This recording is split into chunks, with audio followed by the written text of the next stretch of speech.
He did this. Did you hear what Johnny said? I Well, swear, Susie Q everything said, isn't fucking working right, bro. What the hell is this? Phil's being a fucking bitch, dude. Come on. It is kindergarten. You know what? It is kindergarten, Phil. Your streams are kindergarten. You fucking babysit a bunch of retards, bro. Literally, that's what you do for a living. You babysit fucking retarded people. For you. Detention. What? He's being such a fucking little ass, dude. Okay. Arkham says I'm doing some challenge maps. I wish I could put my bare hands around his neck. I received the first tip of the night now. They're already giving the little dickhead money. It's fucking great. It's a $2.01 tip. It is from... Oh, no name, but I think this is from Little Crow. What the fuck, Sometimes dude? I can identify YouTube's all fucked the based on fuck the up. information that PayPal gives me. It's not personal info. Usually it's like an email or whatever. I think this is Little Crow with the first tip of the night. I think so, right?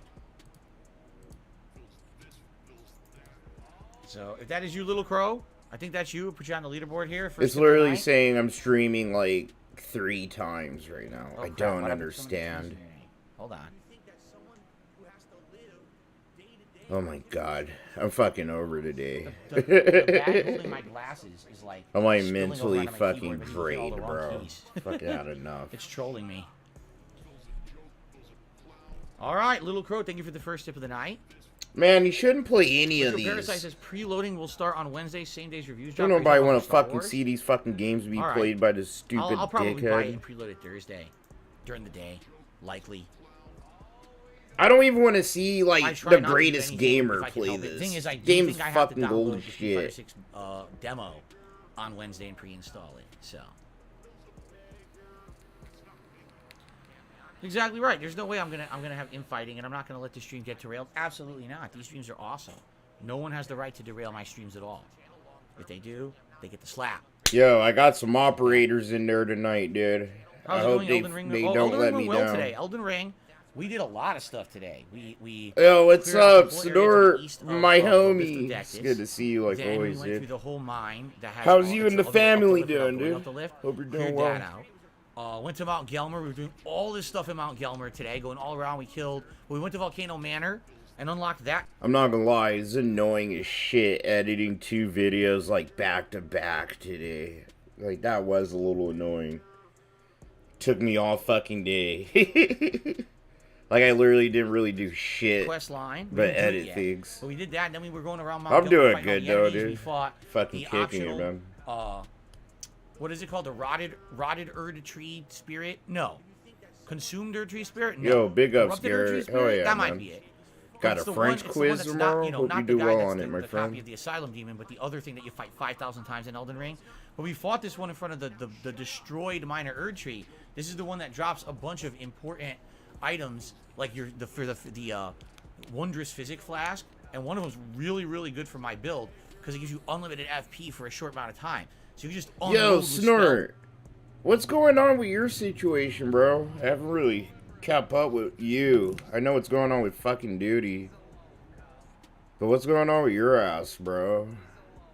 I'm fucking sitting here all mad at Phil. I have never really... Bro. The last 2 days, he's legitimately had me, like... After using, I'm like, contemplating, So we got that. Fucking throwing rocks through his house, dude. And we ended up killing a bunch of bosses. We got the most powerful... Yo, what's up, Ghost Hunter? Dude, I appreciate that, for a while. It's like 60 intelligence. I'm only at like 40-something. But we're getting there. And then we fought the Queen whatever, the one that guards that spell. Like, Drax, I love Final Fantasy. I love all the old ones. But I played better, like, Japanese role-playing games from the same fucking, era, you know? It's way better fucking, like, Nintendo-era games that are RPGs he could be playing. That I know he has never even fucking played. You know, and he calls himself a variety content creator, but it's like he's played all this shit before. You know? You play Final Fantasy 1, then you pretty much played 1, 2, and 3, right?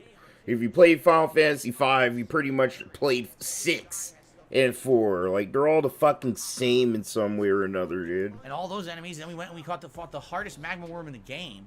Actually, I take it back. The second hardest. The hardest is the one in the ice area. Hey. We fought the second hardest. Hell one yeah, in the game, the one Snort. that's over Big the ups, field of dude. lava. We killed that. We killed a ton. It was Hopefully good those progress go today. through good. Like, we didn't get to level up my sword.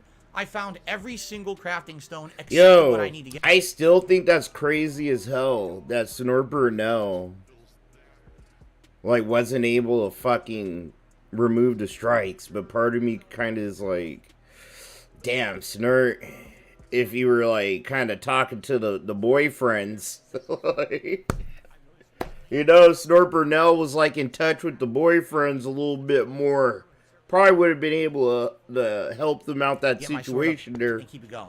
It was like every Oh, stone well. in the game. Except level 6. I needed a level 6. I got a level... No. I needed a level 5. I found a level 6, a bunch of level 4. Yeah, I think they don't no want level 5. to. I have a That was feeling frustrating. Snort just doesn't give a shit anymore. But you know, that's their prerogative. I don't think they All right. just. I They got the don't. word. It's I not got a worth couple their people with their eyes time. I on chat. feel Something like. weird happens tonight. They're going to let me know. There you go. My spies are out. My spies have been deployed in the chat. They're paying attention. Good evening, Jake. Good to see you. I think I might turn the fan on high. It's on medium right now. I think I'll turn it on high. That's all good, you know. Snort Brunel wants to fucking hang the towel up. It's been like an 8-year run, dude. You know. It's kind of how the game goes sometimes. Oh, I just realized.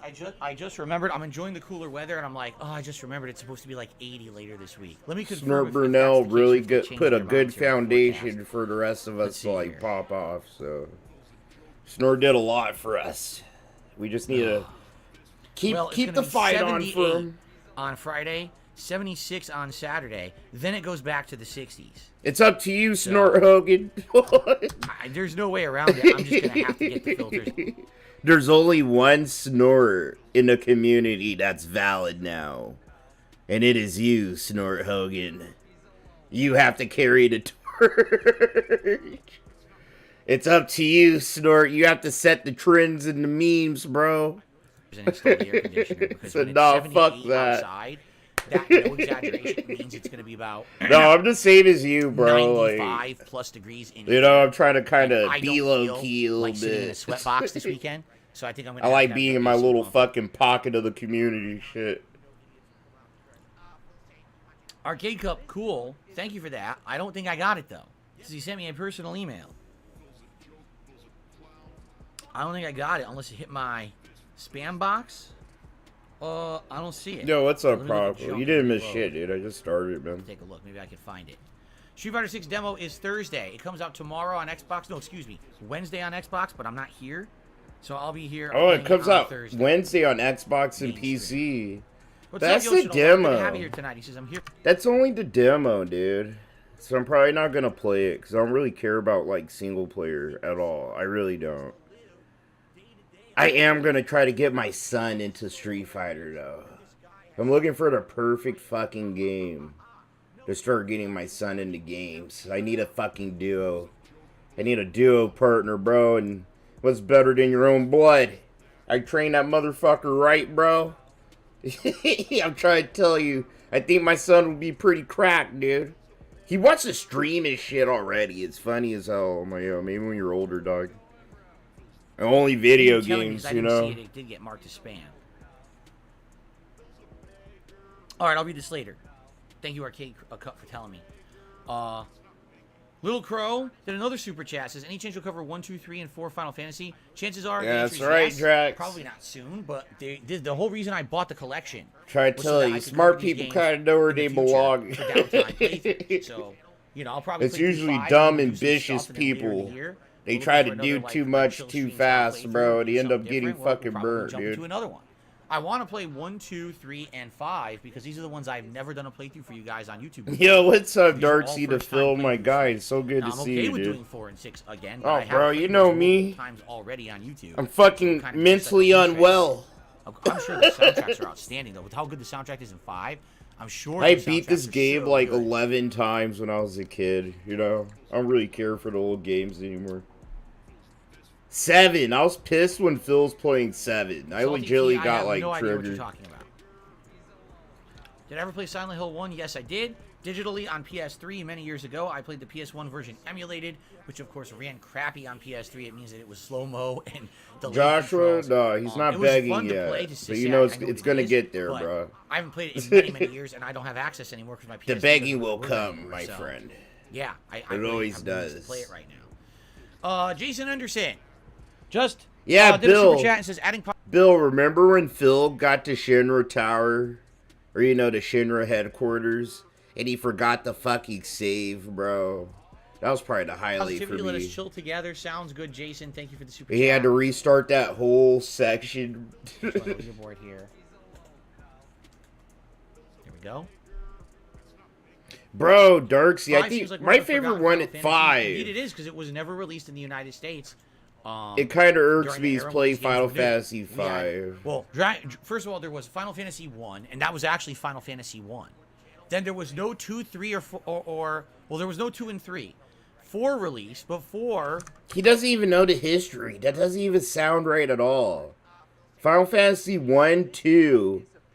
released. It's 3 and fucking 4, I think, where they didn't release 3, right? 5 never released here. 5 did release here, you fucking idiot! The like midlife era of PlayStation 1. I'm getting mad already. Collection that was 4, 5, and 6. Didn't 5 release here? Not at first, but it did. Okay, fuck it. They re-released that shit. Bro, whatever. I played this shit as a fucking kid. Good versions, and that's the version I last played of this game. No, dude, I literally played the NES version of this. Unless my dad got me some fucking cracked fucking like bootleg version of it, dude. I remember playing the NES, like the fucking Super Nintendo version of this, or the NES version of this. I played the shit, dude. I do not like it. Well, when I played it on Super Nintendo. Okay. Sure improved it many times over the years, but man, it was so bad. Yeah, I know I played this shit on Super Nintendo. One of the fucking Nintendos. Or play the sequel. I'm not gonna give Phil the fucking. I'm not. He isn't right. If my American ass played it in America, he's wrong. Okay. Yeah. I can't give him that, dude. No. That's an objective falsehood. This does not have the extra content of the GBA version, including super bosses. So what is it? Just a pure? I'm sitting here like, bro, almost had me doubting my own childhood for a second. I remember being a fucking kid playing this shit on like the Super Nintendo, dude. Had me tripping. Apparently, there's a mobile version with non-pixel graphics. Huh. Do I have any intention? Yo, what's up, RJC? It's good to see you, homie. No, not right now. Only if you guys really wanted to see it, but I have no intention. Jex Gaming, how's it going? Good to see you here tonight. X Shooter says. Yeah, I remember when they released Final Fantasy V on PS1. It's not amazing, but it's not with all the artwork, books, and shit like that. But no, they released that shit on SNES. Trying to finish my coffee, but I don't think I'm gonna finish it. We're gonna have to get started. 1, 4, and 6. Yeah, so 3. I know 3 wasn't released here. Crowdfunding is my life's blood, so if you enjoy these late night chill streams, please support them in any way, whether it's as simple as giving the stream a like. 1, 4, and 6. Yeah, damn, Darksy, you are the fucking pro, dude. You are the pro. That is exactly fucking right. And I had the lore like just confused in my head. You know, because I haven't really given a shit about Final Fantasy like that in years. But you're right. Darksy is exactly fucking right. It was. It's very confusing. It is. It was a fucking mess. Whether it's just chatting with me and helping me with the game, that's cool too. Maybe you could go above and beyond. Do a super chat. It does. Sticker, dude, Darksy, I'm not even getting Final Fantasy 16. Final Fantasy 15? That would be sweet. Dude, that shit pissed me the fuck off. Bro, I tell everyone, I bought Final Fantasy 15 day one, right? And dog, I muscled through it. Like, literally, it was the worst Final Fantasy I ever played in my life. Like, it was unfinished as shit. And you literally had to watch, like, all this third-party bullshit just to actually understand what's happening in the story. And then I remember, like, motherfucking party members would disappear. And then they rejoined the party all fucked the fuck off and fucked up. And you're like, yo, what happened to you, homie? You know, and he's just, I'll tell you about it later. You're just like, oh. They literally had to release DLC just to tell you what happened to the side characters when they got separated from your party. You know, like, Final Fantasy 15 was such a fucking mess, dude, that it just put me off, like, any other Final Fantasies. Like, it's like, nah, y'all need to stop making those motherfuckers for a while or something. I don't know, bro. Y'all really need to sit the fuck down and really think about things. Cause I think y'all really fucking it up out here, dude. And too samey, and there was too much going on, and the game had a required grind that wasn't very fun. The ending was really, really terrible. So sadly, I skipped 13, Darcy. The first one, and sadly, aside of the graphics, I don't think that it really did anything revolutionary, and it was kind of a flop. And I don't think that I did skip 13 because, like, the protagonist, Lightning, I just was like, she ain't convincing me she could save the world, like in the trailers and shit. So I skipped 13, but I bought 15. Okay. And I bought fucking Final Fantasy I know they Online. announced Horizon 3 was being made. We knew they were going to make a Horizon 3. I mean, you'd be stupid. Yeah, I know. 13 was ass. Very linear. It had no fucking ending at all. 12 was goated, though. Here's a nice cliffhanger that survived. 12 is one of my favorite ones. I love the story of 12. I really appreciate it. Dude, I loved Final Fantasy 12 because it felt like a throwback to the old Final Fantasies. Like the story. You know, as far as the fucking story. It felt like an old Final Fantasy story, dude. You know? It was pretty goated. Oh, yeah, 14 was a great MMO. I played it a little bit. Shit, so. I was playing Phantasy Star Online around that time. Load her up. Phantasy Star Online was one of my favorite MMOs. All right, guys, we're back. And if you remember last time around, we had teleported to this part of the map. If you take a look, it was the meteor. Jay Sonic, dude, he's doing good. He was here last night. And we just got here to the town. And if you remember, we had gone into the town of Karnak. Bro, tactics? Yes, Darksy. That's why me and you are fucking niggas, dude. Like, for dog, we be vibing, Gobi.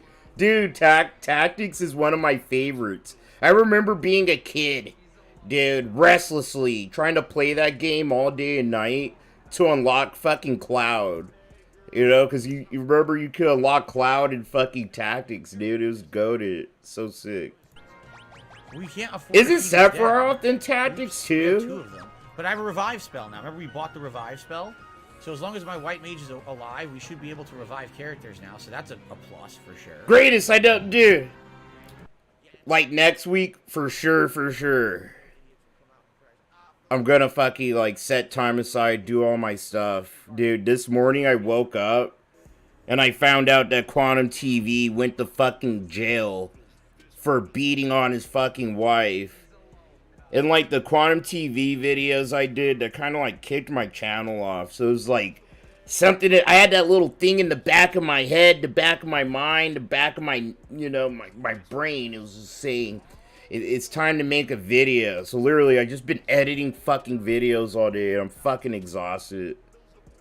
Yeah, I'm sorry. Like, I'm not like busy bee. I'm on vacation, but you know, today I actually was like fucking editing videos all fucking day. Cause like I felt like I've been slacking off on making videos. Cause I have, you know. I've been slacking the fuck off in the last 2 weeks I made like one video, you know. So yeah, that's my fault. You know, I'm gonna take responsibility, dude. So I hate making promises and it's just like, fuck. I hate being that guy. But I promise, I'm gonna try to make it up. Oh, bro, it's all good. Next week. Like, if I'm able to join up with you guys next fucking week, for sure, I promise. I'm gonna set aside time just to hang out with you and the homies and, like, get to know everybody and play. Alright, outside of that, I think we've done everything. I think we have to go to Karnak Castle. No, actually, we're Phil ain't gonna get me, Dartsy. Fire. Hold on. Nah, Phil wants to be a little asshole and flex, bro, because he got rid of all these detractors. I'm gonna be the Teflon Don. He wants to be the pig roach. I'm the chill roach. That fucker ain't gonna slip nothing on me, bro. He isn't, dude. I'm pretty sure he tried. He isn't, because if I was gonna get hit, it would have happened already, bro. He can't get me. And I think that pisses Phil off. But that's why, like, it's annoying editing my videos. Like, I'm trying to tell you, my videos are probably, they're too edited, dude. They're heavily edited. And I started my career doing this stupid shit, making sure that I went out of my way, dude. You know, to make sure that they can't fuck with my shit. That's why I don't, you know, I do silly edits and shit like that. But I'm telling you, the way I ramble and ramble, I think that's what saves my ass. And then I have background music in my shit. A pretty long intro, outro, all that stupid credits, all of it. It's too hard. I'm too big. I'm too fucking mighty for Phil to stick me. Come after me, Super Hound. I'm Harry Potter out here. I'm the boy who couldn't be killed, nigga. Oh, let's go. Let's go, Phil. Come on. Adabracadaver me, bro. Fuck you, Phil. Shit. He ain't gonna touch this. Sorry, I'm a little drunk. I have been drinking all day while editing videos. Onward. I'm all juice. Like, come on, Phil. Ah! What's this? No, I did get one strike. But that was in November. That shit sucked ass. Nah, I got stuck with one in November. Just one, though. And I tried to fight it, and it stuck like glue. Oh! Hey, and when I found out I got my strike, I was at work. I'll never forget it. I was at work, and I went to cycle through my shit, you know, my dashboard, bro. And I saw an email from Google, and they said, "Bitch, you have to sit down for a week, you stupid motherfucker. Here's a strike, slap." And I went, "Yo!" I couldn't even really focus on work for the rest of the day. I had like 4 hours of work left. I had 2 hours of work left. And I was sitting there like, fuck, I need to get the fuck out of here and figure out what's happening. So I got home. And I still edited a whole video. Because I had a video, I already had it planned out. I fucking did it, edited it, dude. It was ready to go. And then I was like, bro, I hope I can still upload this. Like, I just tried to upload it to try. And they were like, nah, bro, you stupid bitch. You're fucking banned for a week, chill. Huh? And I was like, oh, shit, bro. Fuck. I was like, fuck. Phil got me, dude. He hit me. But low-key, he had to, like... He found this old stream, or Superhound found, like, an old stream, dude. Like, one of my fucking old stream, like, COVID-19 streams, bro. Where my wife would be hanging out with me on the cam. And we end up talking about random shit. And we talked about something that triggered me, and I ended up fucking firing off the N-word like 20 or 30 fucking times in a row. Like, all triggered the fucking, like, drunk as shit, dude. Like, it was like COVID-19 drunk, dude. Like, I was like browning the fuck out, and me and my wife were talking about some motherfucker that pissed me off, dude. And I just went off, popped off like the N-word a bunch of times. It got me, dude. So yeah, I'm never fucking doing that again. But Phil can't get me. Really good. I thought the graphics were a significantly huge jump. But yeah, I'll never forget that, bro. Like everything else was there, but you know, so I just shrugged my shoulders and accepted it. I was like, oh yeah, I did that. I did an oopsie. All right. I can't. There we go. Darcy Chill has delusions of grandeur.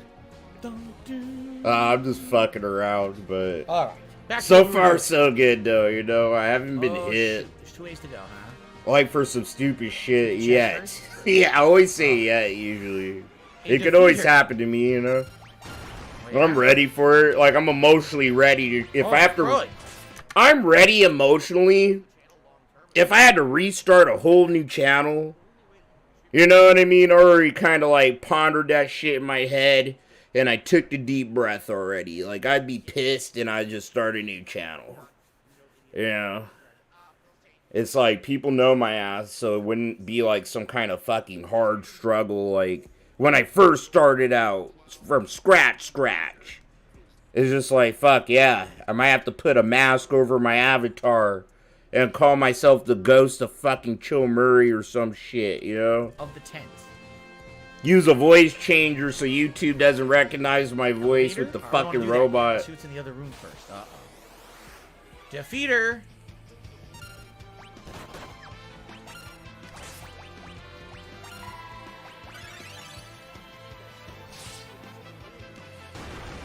Hammered it. Here they come. Motor Trap. I just noticed their names. Motor Traps. Critical attack? How dare you? Robo Chill. Absolutely unacceptable. Warren Murray 8. I would probably call myself Toxic Brunel or some shit. You missed? Oh. I'd take the alias of a Phil Sudium. He can do because he's a berserker and he misses it. Yo, big ups, well said. What's up, bro? Mr. Unreliable. Where does this game rank in Final Fantasy games? Man, I do sadly feel like it is the worst of the 3 SNES Final Fantasies. I still think it's a great game. But I just think the other games have superb stories. I think the story of this game is the weakest. Nah, this story was pretty good, dude. I liked Final Fantasy V as a kid. I enjoyed it a lot, actually. This and Final Fantasy Mythic Quest. Yeah, that's the name of it. Mystic Quest? Yeah, not Mythic, Mystic Quest. I liked that one because it had a jump button. And I was like 6 or 7. And it was designed, like that game, some people don't know. Final Fantasy Mystic Quest was designed to be easy. Like, it's an easy RPG. Like, it's designed to get people that never really played RPGs or have experience with JRPGs to get into it. So the encounters aren't hard. It's a basic story, you know, and I like it because it had a jump button and a little bit more shit that made it feel more immersive. Like, you actually had to collect tools to get past objects, like in Zelda and shit, you know? So there are little things about it that separate it for sure from the average Final Fantasy game. But it was super easy. I remember that. It was basic as shit. I'd like this game to be like the games right now, all realistic. No, I think if it was fully remade for the ground up. Sure. I remember I liked that one as a little kid. It helped me like actually start enjoying like RPGs and shit. Finish my coffee. Shia says, funny to think of Galuf bashing his friends over the head to make them feel better. Yeah, I don't think that's what it's supposed to be. I think bro, going, Super Mario RPG? There's a Dragon Ball Z RPG too that came out on SNES back in the day, around the same era as fucking Super Mario RPG. They're both pretty good. Because they both, like, ran on the same engine or, like, a similar engine. They're different engines, but, like, similar, you know? So they use kind of the same battle system and shit. It was dope. Essentially just casting, like, a heal spell on so many dope Dragon Ball Z, like, SNES and, like, NES fucking RPGs that never got released in America. Of the chest. It's cool. And you could get them on emulators, but like, I'm not used to these classics. Literally, unless you know the story, unless you actually live and breathe Dragon Ball like I do, you're gonna have to like learn Japanese to play like those games and shit, dude. Because I'm not gonna lie, like they'll be cryptic as fuck. You know, unless you kind of know how the story goes to a T, and this, that, and the other, you know. Those games were actually hard. I think the staff heals. Yeah, I played Legends of the Saiyans, dude. Fuck, what's another one I liked? Oh, dude, I can't remember the exact name of the Japanese name. Super Budokan? No, I have to look up the name of it, dude. At least my third playthrough of it ever in my life. I played fucking Legend of the Saiyans, and then I showed everybody. I played fucking Legendary Super Warriors on Game Boy Color. What else did I play, bro? I played just about every Dragon Ball Z game. There's probably like 5 that I never played because, like, you know, they're really not that interesting to play, and they're on, like, SNES, or the NES in Japan, or the Famicom, you know? But I played just about every fucking Dragon Ball game ever fucking released. Just about. Not everyone, you know, like the ones on, like, You guys are thinking, man, there sure are a lot of enemies. what is it, You're right. Dragon Ball's fucking It's actually superheroes one and of the more shit. I high didn't encounter play that one events yet. in the entire franchise. Meaning more enemy encounters than a lot of other games. Dragon Ball Z Purpose, Legends, I you're using played the that job one too. system. That one's The dope. job system you want Hyper Dimension. Yes, dude. Hyper Dimension was fucking goated, bro. Dude, I remember when they re-released one of the old Super Nintendo Dragon Ball games on PlayStation 1. Remember they called it Ultimate Battle 22? Bro, hold on. This was one of my favorite games too as a kid. I was so poor I couldn't afford a PS2. I had my PS1 for the longest time. So I couldn't afford like fucking Dragon Ball. You know, I didn't get to play Dragon Ball Z Budokai. Right? Hold on.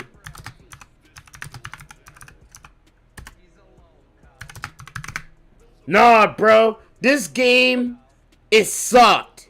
It sucked. But this was like the only one of the few games I could afford. It was fucking $20. My mom bought it for me. Right? And it was a horrible fighting game. But I enjoyed it. And you could type in a cheat code to get like 5 extra characters. So it, you know, it'd go from Ultimate Battle 22 to Ultimate Battle 27. You know, and that's how I learned like all the fucking special moves in Japanese. Because they didn't fucking translate this shit, dude.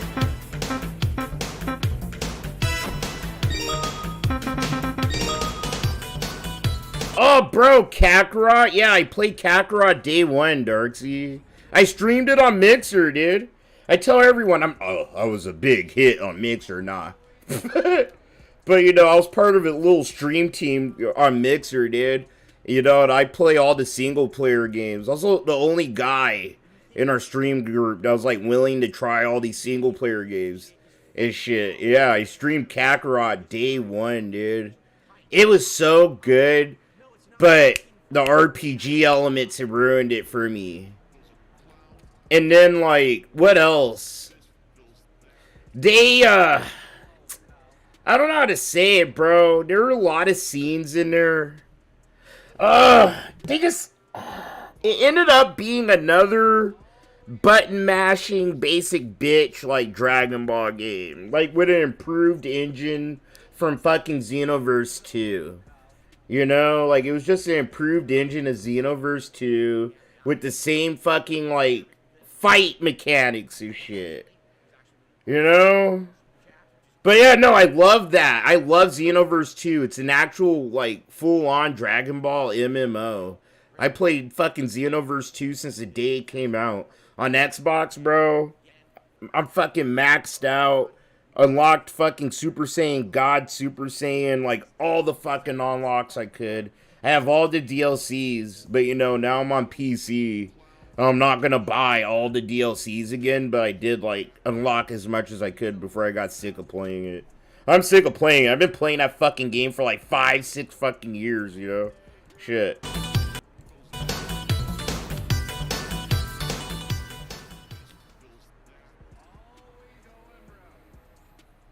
The Breakers? Bro, I'm not gonna lie. It looks amusing. But from the reviews and the gameplay I saw, it's a game that I'm not gonna buy. And if I bought it, like, it's a game that I wouldn't enjoy unless I was playing it with, like, 4 other people, I feel like. Or 3 other people. You know, it's like a game I'm not buying because I know I'll never really be able to have enough people to play with, you know, play it. And I don't really like joining random lobbies like that. So most people are dumb.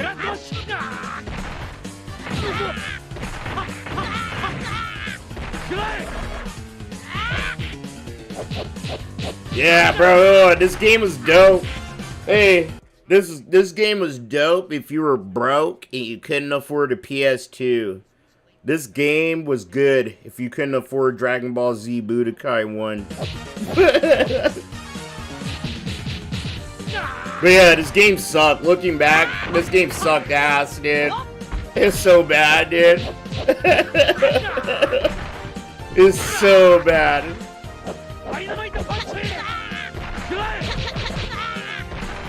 Damn, all my vapes are dead, dude. I never did that move. What the fuck? And that was another thing, dude. Doing the specials in this game was hard as shit. Like, no bullshit. It was hard as fuck. And the game never gave you like a full move of a full move list. So you actually had to, I remember, you had to go online on the fucking GameFAQ forums and shit, and GameSpot, you know, and hopefully a fucking good Samaritan that's fucking way smarter than you is able to put a list of every character and all their fucking moves. That's what you had to do back in the good old days, bro. But yeah, no, this game sucked. It sucked. Looking back, fuck me. Holy shit. Sorry, you made me go down memory lane, dude. It's not there. It just means my email maybe didn't crash. Let me check after the fight ends here. No, but what disappoints me about Kakarot, dude, and I used to vouch for it, because people actually used to go, like, chill, you know, they're, like, the deal, like, it's just gonna go over all of Dragon Ball Z. You know what I mean? Like, they're just gonna do Dragon Ball Z and the things we've already seen 1,000 times. And I actually was like, yeah, of course, they're gonna go over all the stupid shit we know, right? But I held out hope. But I was like, dude, the DLC, what if the DLC, they actually try to cover Dragon Ball and, like, Dragon Ball GT, and they actually try to, like, you know, cover Goku's whole story and shit. No! Wrong! Wrong! These motherfuckers released the future Trunks' fucking story. Like, I give a fuck. Dude, I am sick of Trunks. He was cool when I was 10, but he's a bitch. He's kind of a bitch now that I'm a grown man. Like, he is. He's kind of like a whiny little bitch, bro. Fucking, dude, the story of Bardock, literally, they fucking did a DLC about Bardock, and it's not even canon anymore. Like, the story that the DLC they did about Bardock isn't considered even fucking canon because of Dragon Ball Super Broly, dude. You know, it's just like, fuck out of here. Get the fuck out of here. I'm not gonna give you guys my fucking money to rip me off anymore. Shit. Bro, Darksea, me and you are gonna have to fucking slapbox each other in the street bare-shirted, bro. Alright, I'll agree with you. There were a bunch of parts of Super that were ass, bro, but nah.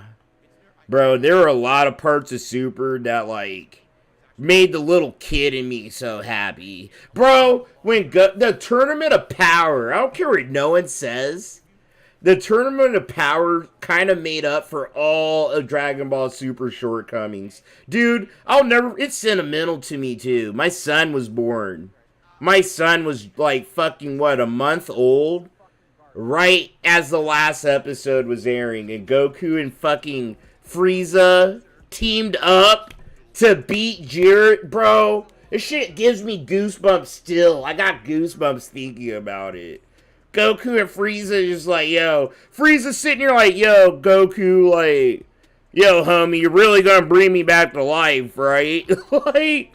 And Goku's like, it's me, nigga, you should already know. You know, and then these motherfuckers actually get the job done. And Vegeta's even sitting there like, huh, like he was about to throw up. No, that shit was goated. Dude, when Goku did that fucking grinding Kamehameha wave in the Kefla's fucking stupid face. Oh, when Master Roshi, bro, got the shit beat out of him. And he used that one move that killed him in Dragon Ball. And shit like that. And he told fucking Goku and Krillin what he told him in Dragon Ball, you know? He's like, what? Eat well, sleep a lot, and play. That's a turtle hermit way, bro. And he did that goated ass Kamehameha wave. Like, nah, there are so many moments in the Tournament of Power. And there were so many side characters, dude, that in Dragon Ball Z got sidelined so hard. Like Master Roshi, dude, he got his shine. Piccolo got a little shine. Gohan got the shine. Fucking Android 18, Krillin, they got, every side character that usually just gets shoved to the shelf got like a moment to shine and do some shit, bro. Like, I'm sorry, they just made up for every kind of stupid moment of Dragon Ball Super for me, bro. No, Gohan could have got more, but like Gohan low-key to me, Gohan's like fucking, he's overrated to me a little bit. Because everybody wants Gohan to have all these moments, but, like, people forget, Gohan ain't about that life. Like, it's, like, kind of cringe to me when Gohan gets, like, all these fucking power boosts. And it's like, this nigga ain't even about this life, bro. Like, why is he still considered, like, stronger than Goku? It don't even make no sense. It don't. Which is sort of like the prototype for this. Right, Final Fantasy 3 was the first game with the job system. I got you. I'm putting you in. I'm putting you in, Darksy. Massively. You already know. I'm always down to kick it with one of the boyfriends. Hold on, dude. Come on, let's wait a few minutes. If it really doesn't come through in like a bit, then I can check my PayPal directly, but it might come through in a sec. I got you, Darcy. Hold on a second, bro. Let me boot up the Discord. Oh yeah, Jason says he got this on mobile and he's playing along with my progress. Well, if it is the same, which people are saying it is, they're saying this is not an edited version, it's kind of the standard version, then you probably should be able to play along. How am I moving on the map so fast? Circle. Oh, I'm calling you right now, Darcy. And it doubles your walk speed. However, it does. Hey, our boy Darksy's hopping in here. Let's go. Doesn't mean you have less encounters. Yo, am I in there? Yeah, you in here like swimwear, bro. Oh, why can't I hear you, son of a bitch? I can hear you. Ah, fuck. Oh, dude, take your time, homie. Look at that. Now I have a map, a big blown up map of the place. I don't know if that was for inside or outside, actually. Yeah, I'm gonna share my screen just in case. Got to fuck with my settings. Faster, but again, it doesn't. Take your time, reduce Darcy. Encounters at all. You still encounter just as many enemies, I believe, as if you weren't doing it. So all it does is it makes the game move faster for a playthrough. This old man moment. I'm sure everybody can hear it too. Doesn't make it any better. Dude, that's part of the charm of the Bacon Social Club. You know? Very nice. We're not professionals. I hate professionals. Music is outstanding. There we go. Alright, we got a conveyor belt we can't go on, so we must have to find a way to reverse the conveyors. Oh wait, can you hear me? I can hear you, dude. God damn it!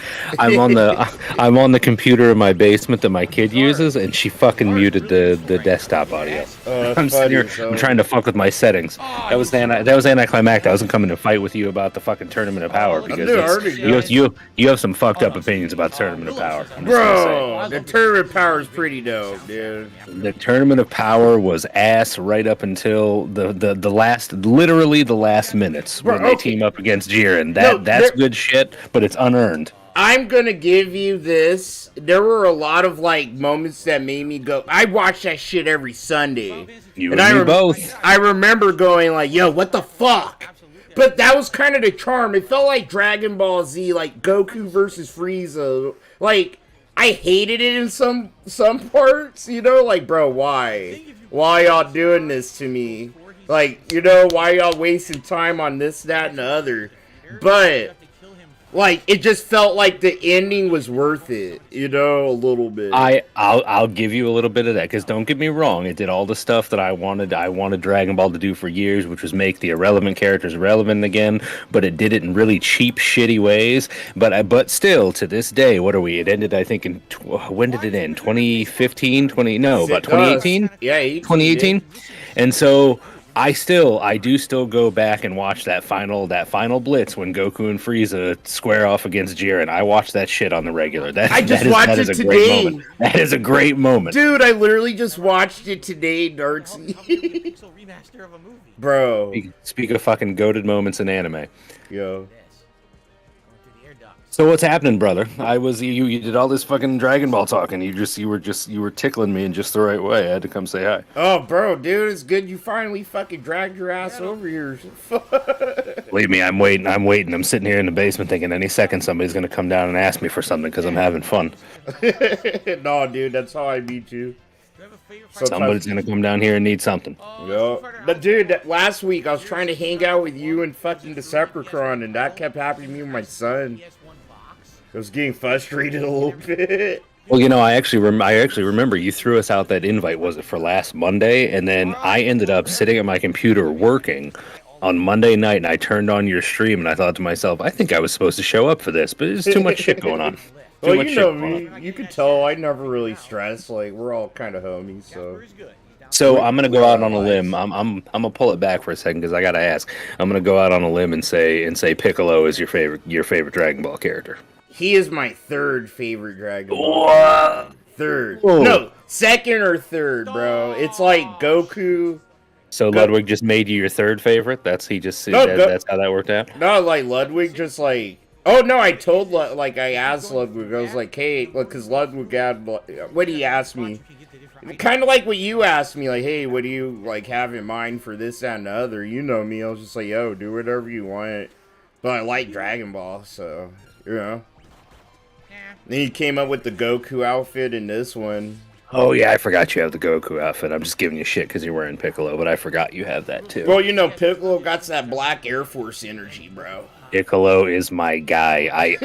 Now that was that I got a buddy that knows me so well and knows how I feel about Piccolo so strongly that when Superhero came out, he went to see it in the theater, and he immediately texts me after the movie and just says, "Go see Superhero. You're gonna love it more than anybody. Piccolo is back." He just goes, "Piccolo is back," and I was like, "All right." Even though I watched the movie and I enjoyed it, and again, shitty fucking power up that was totally unearned, but whatever. Piccolo's back. Yeah. No, honestly, I'm gonna give you this about Super, dude. The power ups. If they, like, implemented GT's power-ups with a little bit of... So they could have... If they kept Super Saiyan God... It's the Super Saiyan God Super Saiyan that's a little too much for me. You know? Like the blue... I think just about everything in Super is too much for me for the most part. But I get it. It's just a bunch of, like... It's just a bunch of arbitrary power-ups for the sake of power-ups. Like, they're just...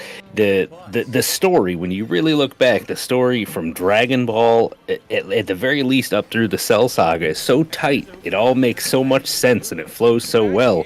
And Super is just a fucking mess of storytelling. There's fun moments in it, but it's a fucking mess. To me, the way I look at Super is because, you know, it takes place after Z, but before the last tournament where Goku takes in. You know? Yep. So I consider they're just using it like a chance to tell more, like, stories. Like, I actually like Trunks coming back and shit like that. I'll take some Dragon Ball over no Dragon Ball. Yeah, I get it. you know? I just can't.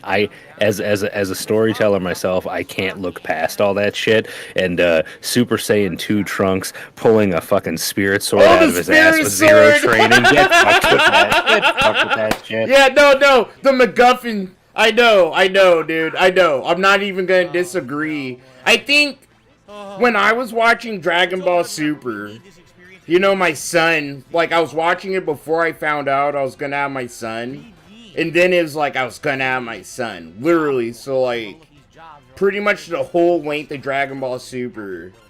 I was, like, just looking at it through my fucking young kid eyes again. And I felt like they made that. There were so many moments in Dragon Ball Super, dude, that felt like Dragon Ball... in Dragon Ball Z a little bit. Like, you had those humorous moments, like when Goku, or when fucking Vegeta is trying to fucking placate Beerus and shit. Oh, bingo! The bingo scene? Yeah, no.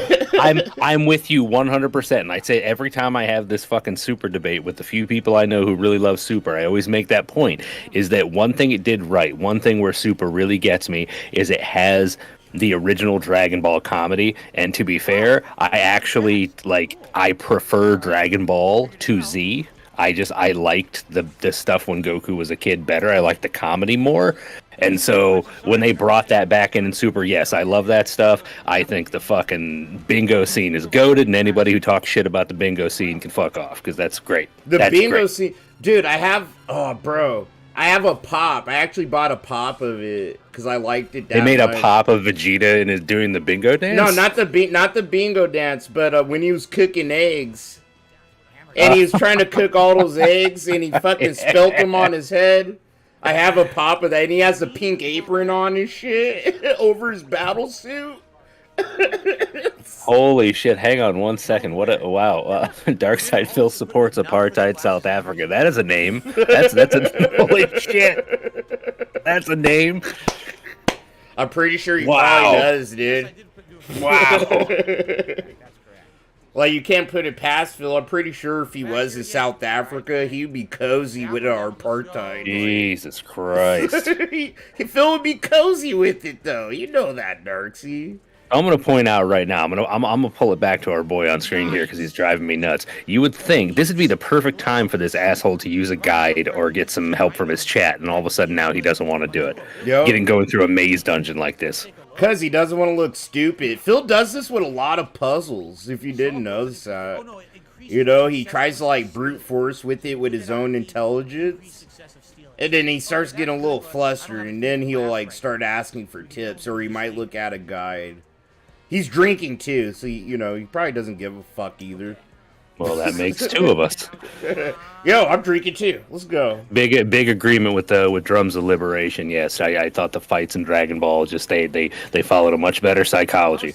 I always refer to, and who knows if his mind has changed, but I always refer to an old Toriyama interview from decades ago where he said his favorite fight in the whole series was Goku and Tien because it was the only fight in the series where he was intentionally writing two characters who were exactly the same power level and so they were forced to outthink each other or outluck each other, and that's what made that fight great. Yeah, dude, I don't know if it was my favorite, but it was great. The fights in Dragon Ball, even if they use, like, special martial arts and shit, they were more practical, too.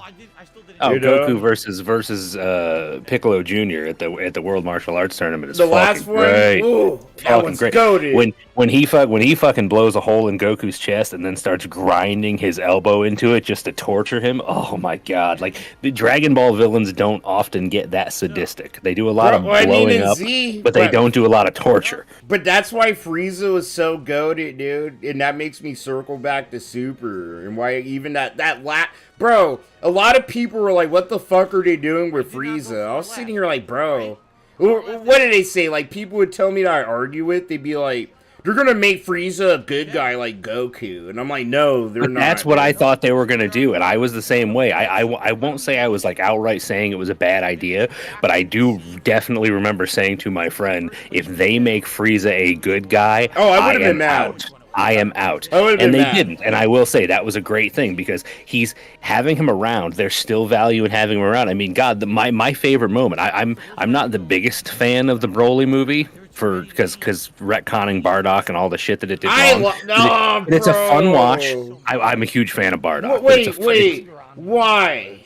This is something we can actually have an argument about. Like, why? Well, I'll make this point first, then we can talk about Bardock. Just the continuing value of Frieza. The best scene in Bardock is when he murders Bardock's father and then starts playing it up, and he's like, "Oh my God, look what they did to you!" Just to piss him off more, just to get him to fucking blow up.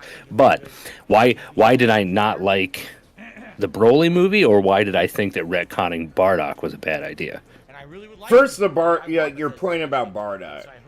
Well, because I think the way they told the Bardock story in the original TV movie was pretty much flawless, and then in the movie trying to combine him with Broly's origin and everything, it just muddied everything up. I just didn't care for it as much. I thought it was much tighter and more succinct in the original movie. But see, this is my thing. How did it muddy it up? You know what I mean? Because when you think about Broly and the Dragon Ball movies, the Dragon Ball Z movies as a whole, in the timeline of Dragon Ball, like, yeah, if you know the whole timeline of Dragon Ball, you can, like, they're movies. They're not meant to be taken that seriously. But none of them can be canon, and that's another thing I fight people on all the time. Yeah, none of them could possibly be canon. You could tell they try to fit them in a certain space. Well, sure. In the canon. And that's where I think that's where I'm like, I didn't really fuck with Broly. Because there was no real space where Goku could have fought someone as strong as Broly, and then fight Cell, and then fight Boo, and then struggle against these two motherfuckers, in a way. Because Broly is strong, dude. Now, don't get me wrong, I like the super version of Broly much better as a character than the original. I never really, I don't care for just the, I'm big and strong, but I have no reason for being, so just, punch me till I fall over. And the new Broly actually has a story. Reason. Has a personality. It's good. Dude. I just took issue with them merging it with Bardock's origin for no reason. But I felt like it does tie into it, because if you think about it, when Broly and his dad fucking escaped Planet Vegeta in the original movie, Goku gets shipped to Earth, and the planet, like, it all happened at the same time. Like, their stories do tie together, and in the fucking non-canon movies, on purpose, they purposely were trying to tie Broly's childhood into Goku's, and the fact that it's like I'm sorry, I feel like it was, and his reasoning for what he's doing in the new movie is better than Goku cried to him in the crib next to him, and he didn't like that very much. Akira Toriyama actually helped make the story for this. Like, I get it. It just feels cleaner to me. And it fits in the story, because, like, and that's the one point, is my point I'm going to keep bringing up. All of this happens between Dragon Ball Z and Dragon Ball, the end of Z. Sure, well, and that's that's the other interesting thing about the super movies, is they actually do take place. They actually are canon, which is wild, because after decades of just treating the Dragon Ball movies like they're not canon, now all of a sudden it's like, no, this is shit that happens. Akira Toriyama didn't have, direct direction of the story in those. Well, so while you bring up Toriyama, you've seen the trailer for Sandland, right? Not yet, dude. Oh, you got to Google that shit. Back in the early 2000s, Toriyama dropped a really short manga called Sandland about the son of the devil coming to Earth in a post-apocalyptic world where everyone's like living in a desert planet searching for water, and it's fucking great, and it's getting an anime adaptation. The trailer's already out. You should check it out. All right, I will. No, and Toriyama's directly involved with adapting it, so that's good. But the other thing we haven't talked about at all, since we're hijacking this and making it a Dragon Ball stream, can we talk about Jocko the Galactic Patrolman, the fucking greatest character in the entire franchise? Can we talk about Jocko? He's dope! He's so fucking dope. I love him. I love Jocko, dude. He's so fucking goated, dude. He's fucking he's wild. He's like, what a weird addition to the lore that just worked. Just a weird fucking thing that just worked. See, it's just like, for me overall, Dragon Ball Super. So I remember being a kid, and watching. Oh, sorry, I'm knocking shit over. I remember when Dragon Ball GT came out, right? And I remember loving, I didn't like them turning Goku into a kid. That made no sense, but I could tell they were trying to bring back the Dragon Ball element of it. Like, let's sure. I mean, that was the mission statement of GT, more or less. Yeah, but it's like, then they mix in Super Saiyan 4, and then they try to actually tell you, like, Goku can't retain, this he can't even retain Super Saiyan 3 like in Z. Like in Z, couldn't retain it when he was dead, and they put him. Goku has no actual power development. in Dragon Ball GT. You know, he gets transformed into a kid, which limits how long he can actually transform into, like, Super Saiyan 2 and 3. And then it's just like, I'm supposed to believe, like, he can just turn into Super Saiyan 4. And they do, like, limit how long he could turn into until he becomes an adult again. But still, it's just the whole, you know, as a kid, he could turn into, he's fully adult as Super Saiyan 4. That always bugged me. Well, and then speaking of power ups, at least that had a story to it when they got to the evil dragon arc, and it's just like, hey Vegeta, I have a ray gun. You want to go Super Saiyan 4? I made a ray gun, honey. Yes, and Vegeta's just, dude, they literally fucking betrayed Vegeta's character. Vegeta's just like, yeah, sure, Bulma, shoot me with your fucking science. And give me a power. There's a lot of betrayal of great characters in Dragon Ball, and that's one of its biggest flaws. That's why I spent years just like going, what did they do to my boy Piccolo? For years, I was like, what have they done? Oh yeah, dude, they did. They did Piccolo so fucking dirty. But you gonna tell me Piccolo's ever gonna settle down and stop training? Get fucked. Dog. Piccolo though versus 17. That shit was goated. Or what? No, yeah, Piccolo versus 17 and Z. When he got the. Yeah. Took me a second. I was like, wait, did they fight in GT? But yeah, no, in Z, like, Super 17 are. Yeah. Yeah. The last time he was relevant up until this new movie. What 25 years, and then they finally like, let's give him a power up, makes him relevant again, and it'll be bullshit. It'll be because the dragon just gave it to him. Oh boy. Dragon Ball makes me happy and sad all at the same time. I don't know. Z, like, look, fucking Super, bro, there were a lot of flaws in it. But for me, compared to GT, it just felt more cohesive with the lore, which made me actually like it more. You're saying Super felt more cohesive? Yeah, Super felt more cohesive. You'll get no argument from me there because GT is shit. I won't watch. I watched GT through once, and I have never watched it through again. I think GT is shit, and I'm actually quite glad that they kind of yeeted it from the continuity. But then I will say it was a nice little olive branch. One of the things I loved about actually the Dragon Ball Xenoverse games was those games heavily implied that GT does exist. It's just a separate reality. Universe, it's a separate timeline, and I'm fine with that. Xenoverse. I'm fine with that. No, dude, that ties me back to Bardock and why I like what they did to him in Super. You know, because, like, in the movie, bro, he's kind of OP, bro. He's supposed to be a low-level Saiyan. Literally. And in the movie, they actually they tied that into Xenoverse.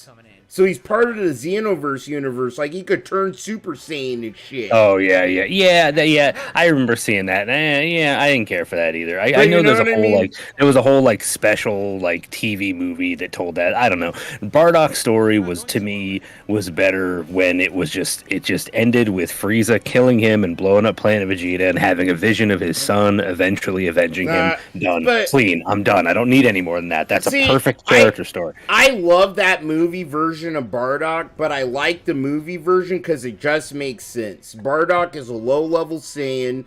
Dude, a low-level fucking Saiyan like Bardock would not be able to fight through all these fucking soldiers. True. Get with an explicit power level stated of 10,000. Yeah. No, that's I'm with you. But you know what? I'm willing to admit this too, though. Like that. I'm willing to admit about myself that I am too emotionally invested in that character. As stupid as that sounds, because and I'm going to date myself here, but back in the day, downloading clips of Dragon Ball in Japanese that would not come out here. In some cases, for another decade, I remember. on my parents' PC at 56 kilobits a second, and my favorite one that I watched in perpetuity was this like .mpg file, and it was from the moment when Bardock takes off into the sky of planet Vegeta up to Frieza killing him. Yeah. That scene, especially in Japanese with the original Japanese soundtrack, is dope. It's dope. I'm not even so good. I'm not taking it away from you, but I'm just saying, like, Akira Toriyama didn't direct that. You know, that True. version of No, I get it. Bardock. I get it. And I love that version. No, I'm not even saying like no, because you know I don't think that version of Bardock isn't valid or not. You know, not canon. I don't like. Look, dude, that version of Bardock is dope. You're tiptoeing so hard. Like if I No, tell him no, that I hate his, if I tell him that I I'm hate his telling you Bardock, straight he's up. gonna leave and never come back. No, bro. I tell you know my stupid ass tell you how it is.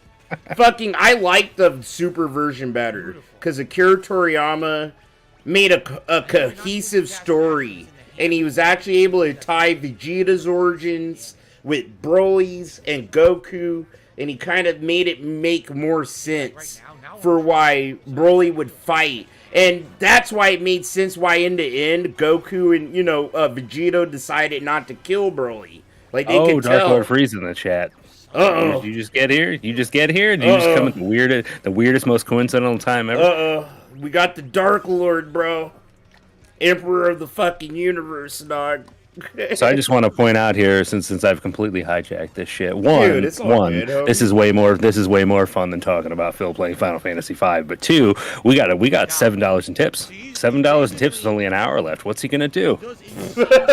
I know we've been talking this whole time, and maybe the chat can correct me, but I actually haven't heard like a big meaty beg since I got on here.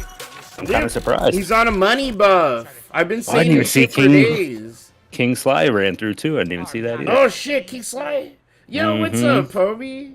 I saw him earlier. You need to educate him apparently, because he was on earlier with a stream was titled "Somebody's got to tell me who this guy is." He apparently doesn't know anything about Quantum TV. You gotta educate him on that shit. Bro, the Quantum. Dude, are you down to go over that with me right now? That whole fucking mess, dude. You know what? I was way tuned into that. And the funny thing is, I don't think I ever saw any of your stuff. I don't think I saw any of your stuff until you really just started doing mostly DSP. But I was definitely tuned into the Quantum TV mess because he was DSP with even less clout, which is wild. Literally, like, and people didn't get that, and that's why he triggered. Bro, those were my first videos I made. Were about Quantum TV and the whole drama. Because Quantum reminded me of Phil when he used to take down videos with his own hands during the "This Is How You Don't Play" era. Well, it was all this insane shit that involved him calling people's mother and threatening people and everything else, trying to get channels destroyed, all because he didn't like Elden Ring and wanted to tell everyone why he didn't like Elden Ring. No, it's fucking ridiculous. Darksy, since you already know the lore, are you down to go over it? Like, sure, I can spend a little bit of time. Right, cool. It looks to me like Sly is up to date, at least to a certain extent, from what I'm seeing. Yo, Sly, you want to jump in, bro? Hold on, I don't know if he's actually on Discord right now. Yeah, Sly, I'll call you right now. You can hop in, dude. Do you know how to do a group call?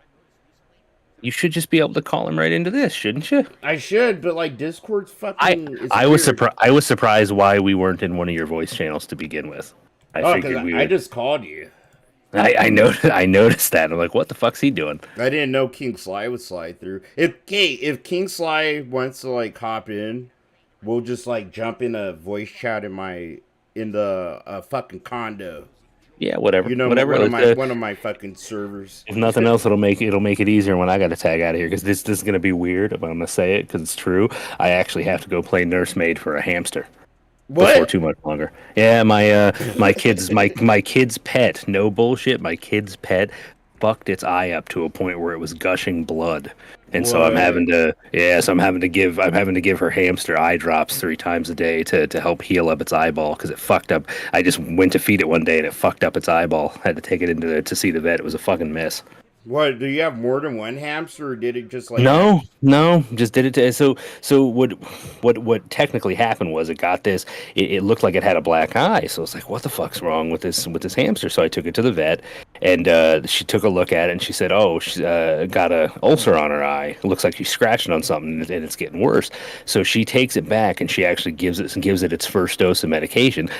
Poor thing's never had a drop of anything in its eye, right? So she brings it back to me, she gives me the hamster, and I put it back in the cage, and she starts talking to me about the medicine regimen it's going to need, right? And after about 45 seconds, I look down at the cage, and the hamster's down there, and its face is covered in blood because it's freaking out because its eye is full of something it doesn't recognize. So it's trying to get it out, and it's just slashing its eye up even worse. It was a fucking nightmare. I never felt so bad. What the? But we got. Yeah, and I mean it's fine now, but I'm pretty sure the eye's fucked. But nice thing about hamsters is they actually don't, from my understanding, they don't really need all their eyesight all that much. So Nah, especially if they live in a cage. So yeah, yeah. But it's been a weird fucking week. Holy shit, dude! I hope your hamster gets better. Feels. Oh, she'll be okay. The fucked up thing is, I'm pretty sure she's she's mostly fine. She actually just acts pissed off when we pull her out to give her the eye drops. She kind of starts giving me this like, you doing this to me again shit, because she's just running around playing. I'm like, come here and get your eye drops, and she gets so fucking mad. That's just kind of cute. It's like that's that time of day again. Yep, yep. Yeah, that sucks. How many kids you got, fool? I got 2. Oh, you got 2. Nice, dude. And if I have my way, I'm not having any more. That's right. what the missus and I talked. We talked way back when we started dating. We kind of, you know, when you just know about somebody, we kind of knew where it was headed. So we had a very frank conversation one day about 2 kids. We hit that goal, and that's the it. store's closed. Store's closed. Oh, my wife wants to have one. She wants to have one with me and her. Like my son isn't hers. So. Gotcha. Yeah, I can understand that. I can understand that. I have to have 2. I wanted 1. I wanted 1. But... I mean, I got a buddy who's on his who's on his 3rd, and he keeps telling me he wants 5, and I'm like, dude, it's not fucking 1975. What are you doing? 5 kids. Yo, go talk to Snort Hogan, fool. Fucker sitting up here. I think I forgot, dude. I joke so much. Snort Hogan's got a pile of them. I didn't know that. Yeah, he got a litter of kids. No, I'm good. I'm good right where I'm at. My two daughters are handfuls enough. They are enough. Holy shit, they're both girls. Bro. They're both girls, dude. There's not another dick in my house. The hamster and the dog are women too. That's no joke. The hamster and the dog are female too. Oh shit, bro! Fuck! I feel so bad for you, bro. Oh, that's my wife. My wife keeps looking at me, going, "Give us about 10 years when everybody starts lying." I was like, I don't fucking need to hear that. No, I need a son. Yeah, no, I'm all good. I actually we got a neighbor who's got a son who's like he's a great kid, but he's something else. And every time he comes running up to the bus stop in the morning, all I can think of is like, I'm glad I didn't end up with a boy. Nah, bro, boys are pretty dope. My son's dope. It's like having like a mini, like a fucking actual clone of yourself. You know? Yeah, see, that's the thing though, is I, my daughters, I tell them all the time, I mean, I think maybe it's more telling about me that I just see all my worst traits in them, but they've inherited plenty from me. Ironically, since we are technically on a Phil restream, here's a funny little bit. I'm always joking about all the unfortunate similarities I have to Phil. Well, I am a post nasal drip American. Well, I'll put it that way. And I actually found out earlier today. So is my oldest daughter. And I just looked at her and I was like, baby, you got some shit ahead of you. You got some shit ahead of you. We need to train you on controlling the snort. For real. That's why I have this on top of the microphone. Oh shit! To mute and unmute. Because I fucking, I'm clearing during while I talk during the shit, but you got to do it. I ain't knocking you. You're good people. You don't scam disabled people out of money. No, you don't know me. Darksy, don't tell me you go on the street and like I see a wheelchair and I see a wallet. They both look the same to me. Wheelchairs and wallets, bro. Yo, that'd be a dope song, homie. That's a great band name.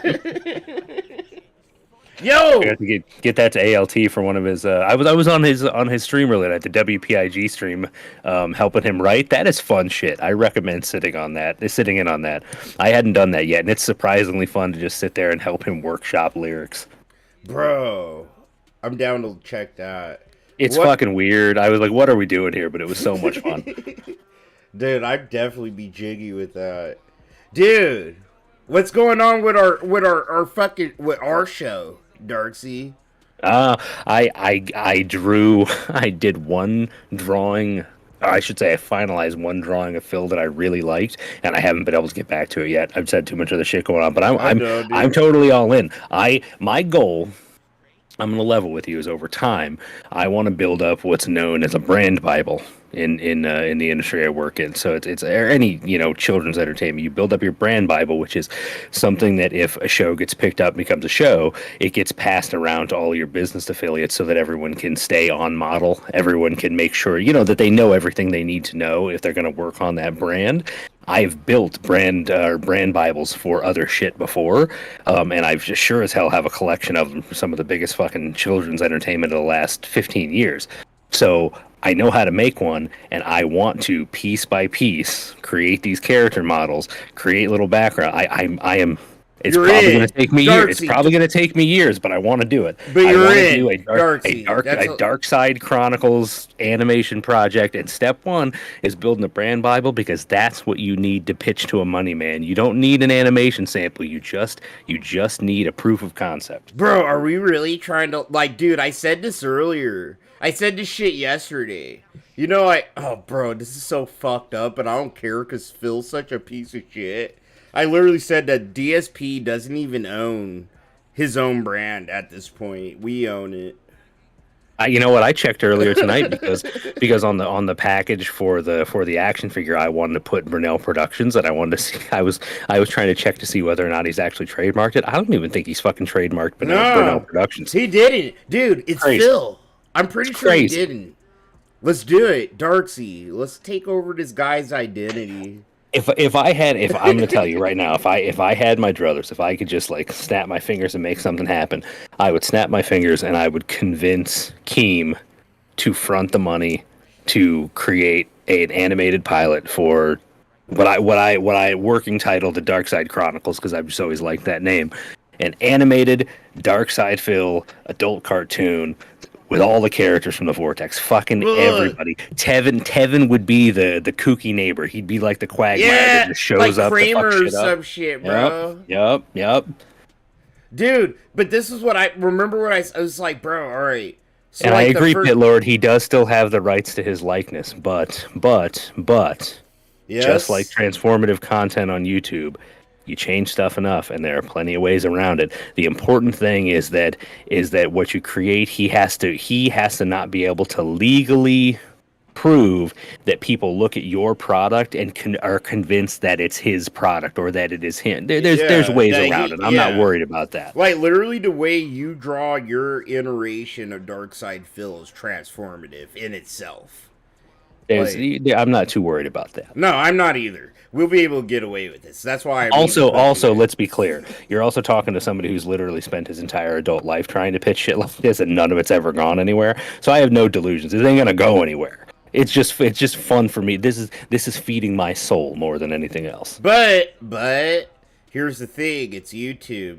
We do this shit, Darksy. We drop it on YouTube or whatever.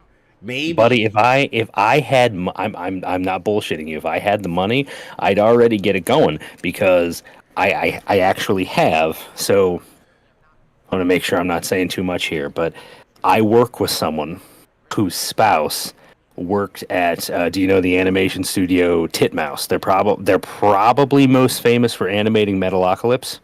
Oh my god!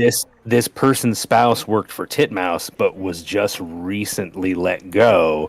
I know a professional animator who needs work, and I've talked to this person about their rates. If I had the money, I'd be working up animation. Darksy, no, samples. fuck There's this no shit. question. Darksy, No question. Kickstarter. Let's do it.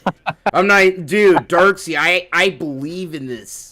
I do. I'm trying to tell. I'm a broke Keemstar. I'm trying to tell you. I believe in this. I believe in a short cartoon series about Phil's misadventures.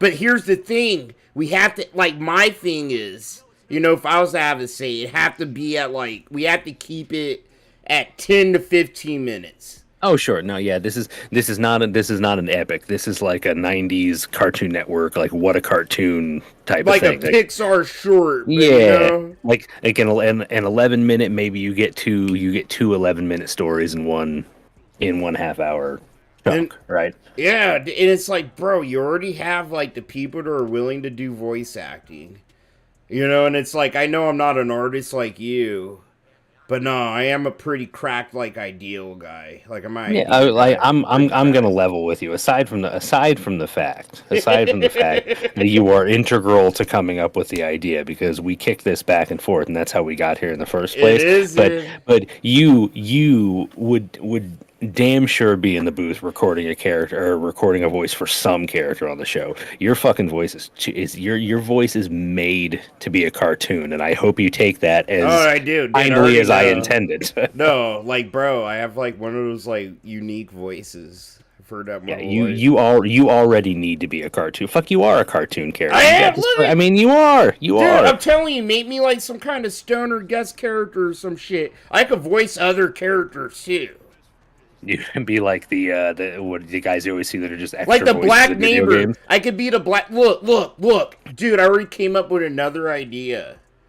Imagine Phil, like it's set in a cul-de-sac, like Ed, Ed, and Eddie. Sure, yeah. And most of the neighbors, we could make up our own characters based off like Jade, fucking Derek, and shit like that. We could make up like original characters with a lot of their characteristics, and they could be neighbors in the cul-de-sac, and I could be like some stupid stoner neighbor that once in a while I might come out and I try to warn the neighbors that it's a scam. And Phil tries to price. You remember my fucking original premise? It'd be like, all right. So the cartoon, we could hash this shit out. But my original idea would be like, it's called Phil's Day Off. You remember, and it'd be like, it could be whatever, between me and you and whoever. But I was thinking like, for a pilot at least, it's called Phil's Day Off, right?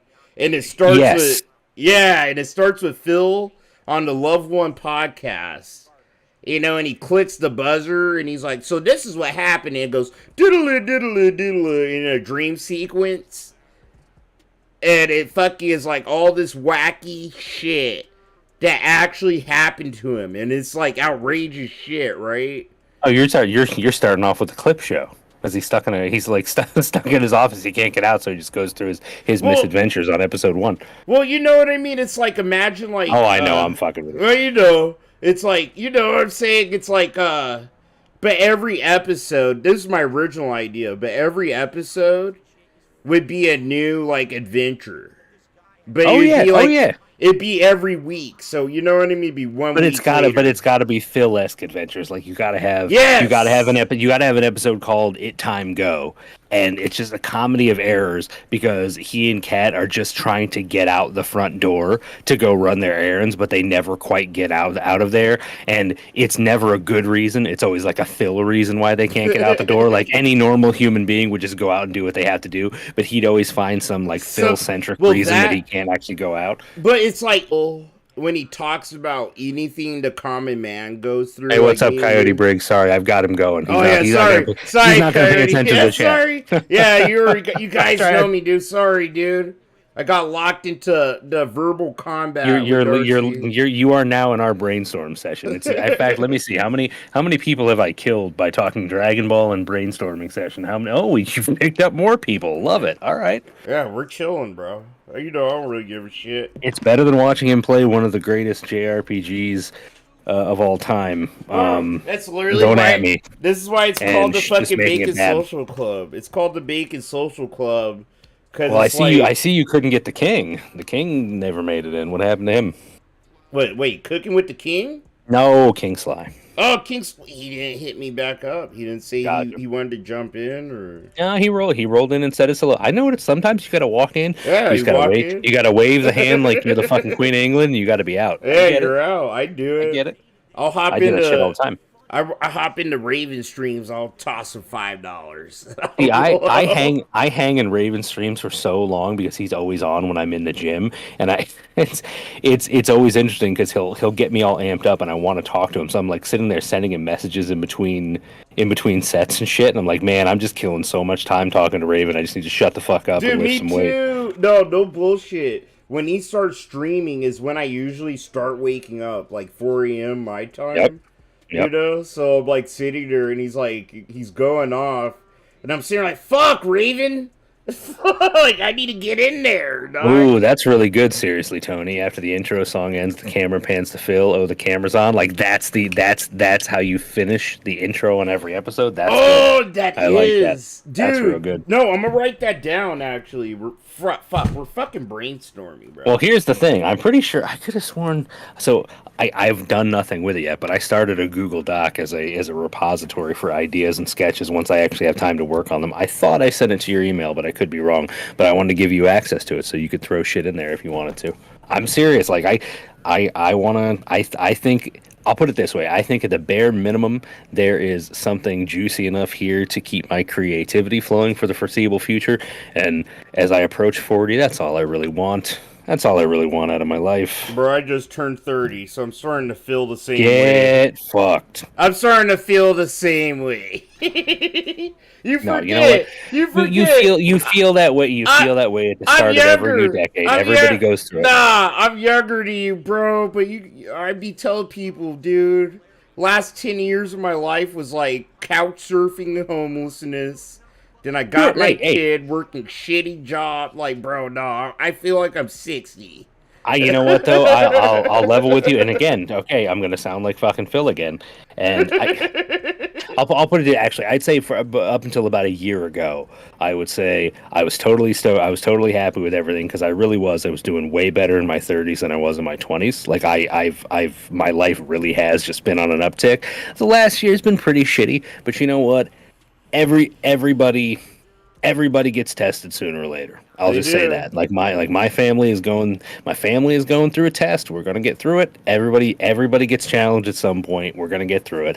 But up until that point, like, yeah, I could honestly say, man, it's just been even through the fucking COVID lockdowns. I remember feeling bad because people tell me about all this horrible shit that's going on, and I'm like, I'm not gonna lie to you, like. 2020 was pretty good to me, and on top of all of it, I got to hang out with my family. I just got to fucking stay at home and hang out with my family. I say it so unapologetically because I've been a chef for 15 years. So when COVID hit, I was one of the first motherfuckers to get on unemployment, and bro, I was living like Phil. Mm-hmm. Like, it was the good life. And then, like, you know, I got called back to work. And, you know, at this point, me and my head chef were beefing. Like, we were beefing before COVID, but then it was like, he decided to not hire another person that worked at the station I worked at. So he was trying to put me on double shifts and shit. And I been done told him, like, no, I don't do double shifts no more. Like, I don't.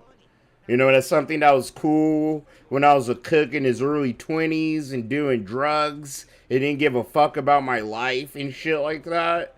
But now it's like, no, I actually care if I could sit on my ass and rub my foot for more than 5 minutes. Like, well, you know, you're a family man now. You got to be like that. Yeah, absolutely. You got to be like that. I know when I found out once I finally got my shit together, I started my career. My first, like, big boy job. I'm working in an office in the middle of Manhattan. This already feels like 5 fucking lifetimes ago. It was only, like a decade ago. But I remember my first manager in the industry I'm in now. He came to me. I found out my wife was pregnant with our oldest. The How end of old's my your first. Oldest? Sorry to cut So you off. she's she's 8 and a half now. So I found out my wife's pregnant with her.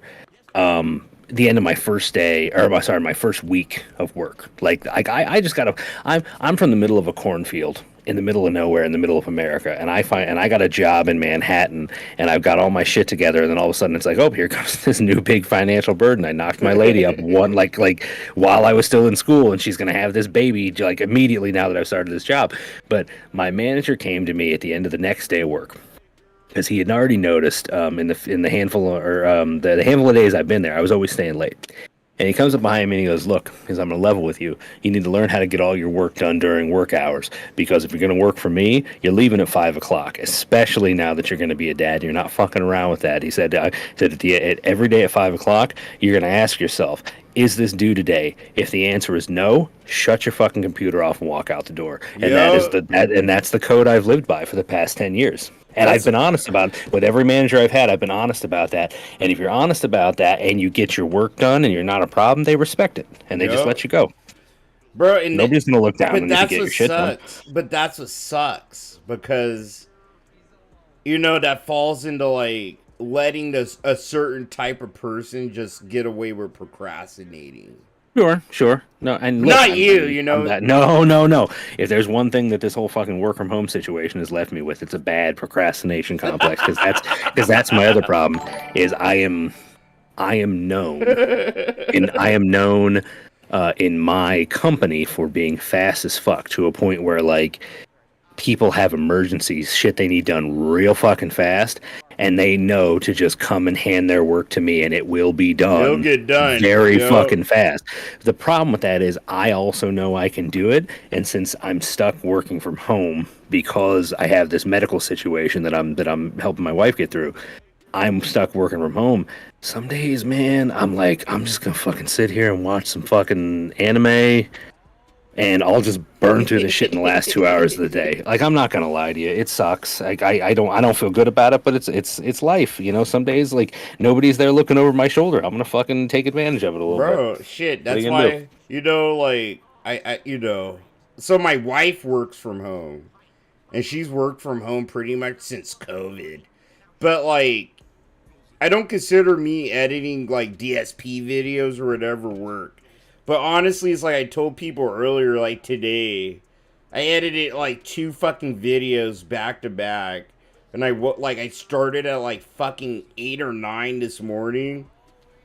And whenever I do a DSP video, and it's like especially like he went off, like say Phil went off on a rant that was like 40 fucking minutes. Because I do commentary and shit. It'll take me like 6 hours to make a video, but I'll admit 2 of those hours are me just like, getting bored for a second and like listening to music and getting high.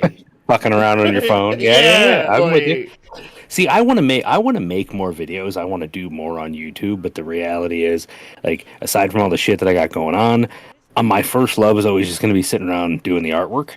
And so I'm always going to do that first. Bro, so you're like, such a good fucking artist. Well, I appreciate it. But it's like anything else. You say, like, if you really want to do something, you're going to make time. And I'm coming to grips with the fact that as much fun as I have making shit on YouTube, that's never going to be my top priority. So it always gets pushed to the back. I've got this list of all these great ideas, like shit I want to do on my YouTube channel. But it's just when it comes down to it, it's like, yeah, but I could just draw a picture of Phil looking stupid today and just be like, or I'd work a little more on the action figure, or I just go fucking. Bro, that action figure, Darksea, big fucking motherfucking ups on that. I've been retweeting whenever I saw shit about that. I've noticed. I appreciate that. I can actually tell you. I'd rather talk to like people I know in person. Like I know you, So like I actually tell you. EJ Real Eyes Open. I'm trying. I promise you. Right now, it is in Gundam's hand. It is, and I'm gonna level with you. So you know what? Actually, do you mind? Do you mind if I chat on this for a minute? No, I don't, dude. Okay. It's a Bacon Social Club. Go ahead. Because look, if I'm gonna get real, I gotta get real to Bacon Social Club. No, I was thinking, again, just something else. I was like, man, I really should do an update on this thing because things have slowed down a little bit. But I'm like, when the fuck am I going to have a chance to make a video to do that? But right here, right now, this is where everything sits, okay? So what we need to finish this thing off, obviously we need the figure from It's a Gundam, which he is working very hard on. And I'm telling you, like, he's sending us all these photos that he's not even putting on Twitter. Like, he sends them to ALT sends them to me, because honestly, I want to take this stuff for my own records. But Gundam is going hard. Job. No, I saw a couple. Hard. I saw a couple. He sent us a series of legs. Like, he's printed all the parts multiple times. Like, he's working on it like he works on a fucking Gundam figure. Yeah, dude. he is not fucking around at all. So and then the other thing was ALT's kind of being the project manager on the whole thing. He's sort of talking to both of us, and ALT more or less asked me like the package, like where's that at, what's going on with that, when do you see that being done? And I said, I don't think it's going to take too long, but the reality is I don't want to rush any of this. Because of what we're doing with it, because we want it to go for charity, I want it to be as good as I can make it, so I'm in no hurry. And I was happy that he turned around and he said, you know what, Gundam said the same thing to me. He's just going to take his time and it's going to be done when it's done. And I think that's smart. So where it all sits is Gundam still, I believe he's still kind of testing out paints, trying to get just the right palette that he wants. Paints and shit. And then where I'm at is I called in some favors.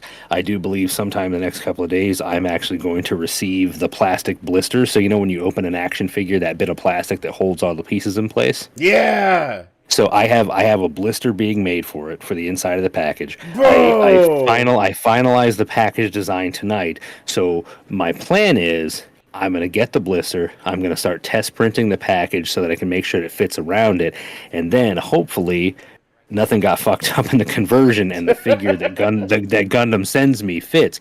Because that's kind of the discussion I had with ALT. Was what I'd like to happen is Gundam finishes the figure, he gets all the parts, ships them to me, I package them up, I document it, and then I send it to ALT so he can whore the fuck out of it. On that being said, and then he can put it up on eBay to sell it. That's the current working plan. How much? What's the selling price? What do you think the selling price would be for that? I have no fucking clue. I'll put it this way: it's just gonna be a charity auction for eBay. I have no idea what the baseline we're gonna start at. We haven't even discussed that yet.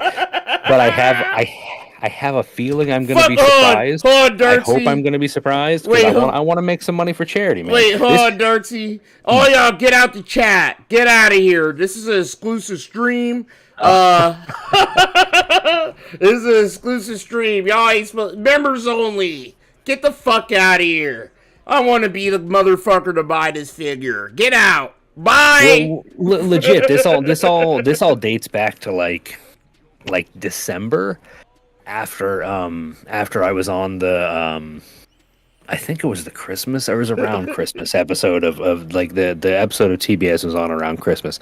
ALT and I just started talking in the background, and he had some ideas for some work he wanted done, and he had these big grandiose ideas, and I was like, man, I don't want to like throw out what his ideas were, because I think he still wants to do them at some point. But he has some really grand ideas, and I was like, if you want to do something this big, like it should be for charity. We could make some money. And he was like, I love that. That's great. And then so much other shit happened. We kind of, I think, was it did King of the Ring just start after that? I think is what it was. And he's like, well, we'll circle back to this. And we were throwing so many things around. This thing built so slowly, and then it all just kind of became real when after the Gundam episode, he messaged me and he goes, yo, Gundam just messaged me and said we could make one of those fucking weird figures that we were making up names for on the show.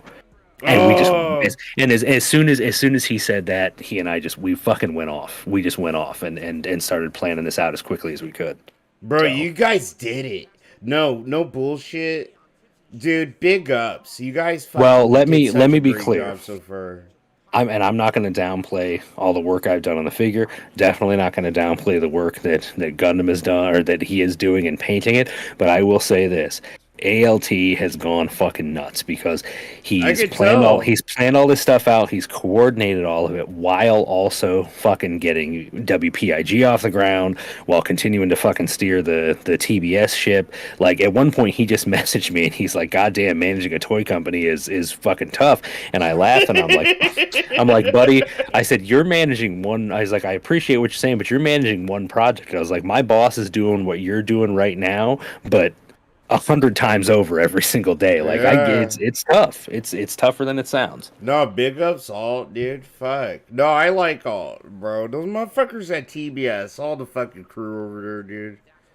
Good guys. Oh, there's no doubt. There's I'm a big fan anyway, but I simp for them. You said something to me similar earlier about how you kind of remember the guys, like when you started getting involved with this shit, the guys that kind of raised you up and helped, get your name out there. That was like I had a lot of people doing that for me. Bro, But last night. but I will say TBS and King Jad, those were the ones like from the get go that were really like pushing the fuck out of my stuff. When Steve of the Dead started recreating my drawings on his chalkboard, I got so fucking giddy. I got so giddy. I remember that. No, I remember, and you know, like, dude, last night someone actually came through my chat saying that King Jad thinks that I don't like him. And I'm sitting here like, bro, King Jad literally was like the only detractor. Literally, not like Duty and Snort are like my homies, right? But, dude, no. King Jad's the only detractor that actually shouted out my channel while still growing. When I had like 600 subs. Completely. King Jad did it for me too, man. And I was actually bummed. I don't think I said this to him, but I was bummed with myself because one day I actually finally was able to jump on the Raven stream because I'd always wanted to, and I got to jump on the Raven stream and Jad was there. I had an opportunity to finally talk to Raven and Jad. And I was blown out and tired after the gym, and I was starting my work. I was ass. I left that going like, why'd I even get on there? I didn't entertain shit. No, dude, I think I was there. Was that a couple weeks ago? It was so bad. Yes, I just sat there. Nah, you weren't bad. Not to fall asleep in my chair. I was sitting there a little jealous. I was like, bro, like literally, you weren't bad. It was just like the way Raven does it is just like a homie just rolling through. They're good. They're good boys. They're good boys, both of them. Just know, I fucking love Raven. I love Jad. I love them. I want more chances to chat with them, but their schedules are way different from mine. Dude, I haven't got a chance to talk to Raven yet. I feel like me and Raven vibe too hard. Talking shit. I think you are running on completely different time schedules. Like I guarantee you pass out when he wakes up and vice versa. No, we do, because like when because I have insomnia, so some nights I'll fall asleep at like 12:31, and I'll wake up. I wake up at 4 a.m. every day, like no matter what. I wake up around 4 or 5, and that's when Raven is actually streaming. So like I'm just waking up.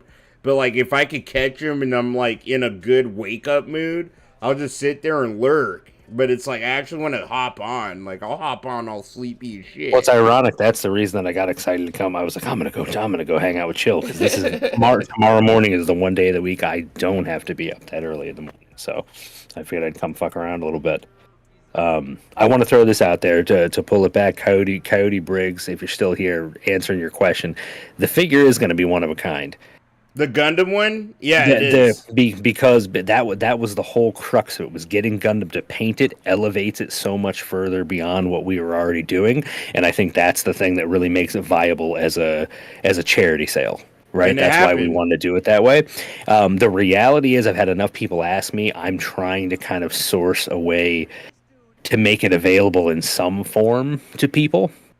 And I can do I can set it up to do full color 3D prints, or I'm trying to find a way to do that, because that's a thing where you can basically, just the way you see it on the packaging that I put on Twitter, it can be printed out that way with an appropriate printer, if people want to pick that up for themselves. And I just like I have with the pig and the horse sculpt that I did, I just put them up on my shop at cost, so nobody makes anything off it. It's just you're paying the company to print it for you and send it to you. So we can do that, but the cool thing is, even if I can make that work and you can get that printed out, you're never gonna have the It's a Gundam custom version. Like, nothing's gonna look like the one that he's making, and that's what's gonna make it special. Like, you didn't give him extra items, did you? Or did?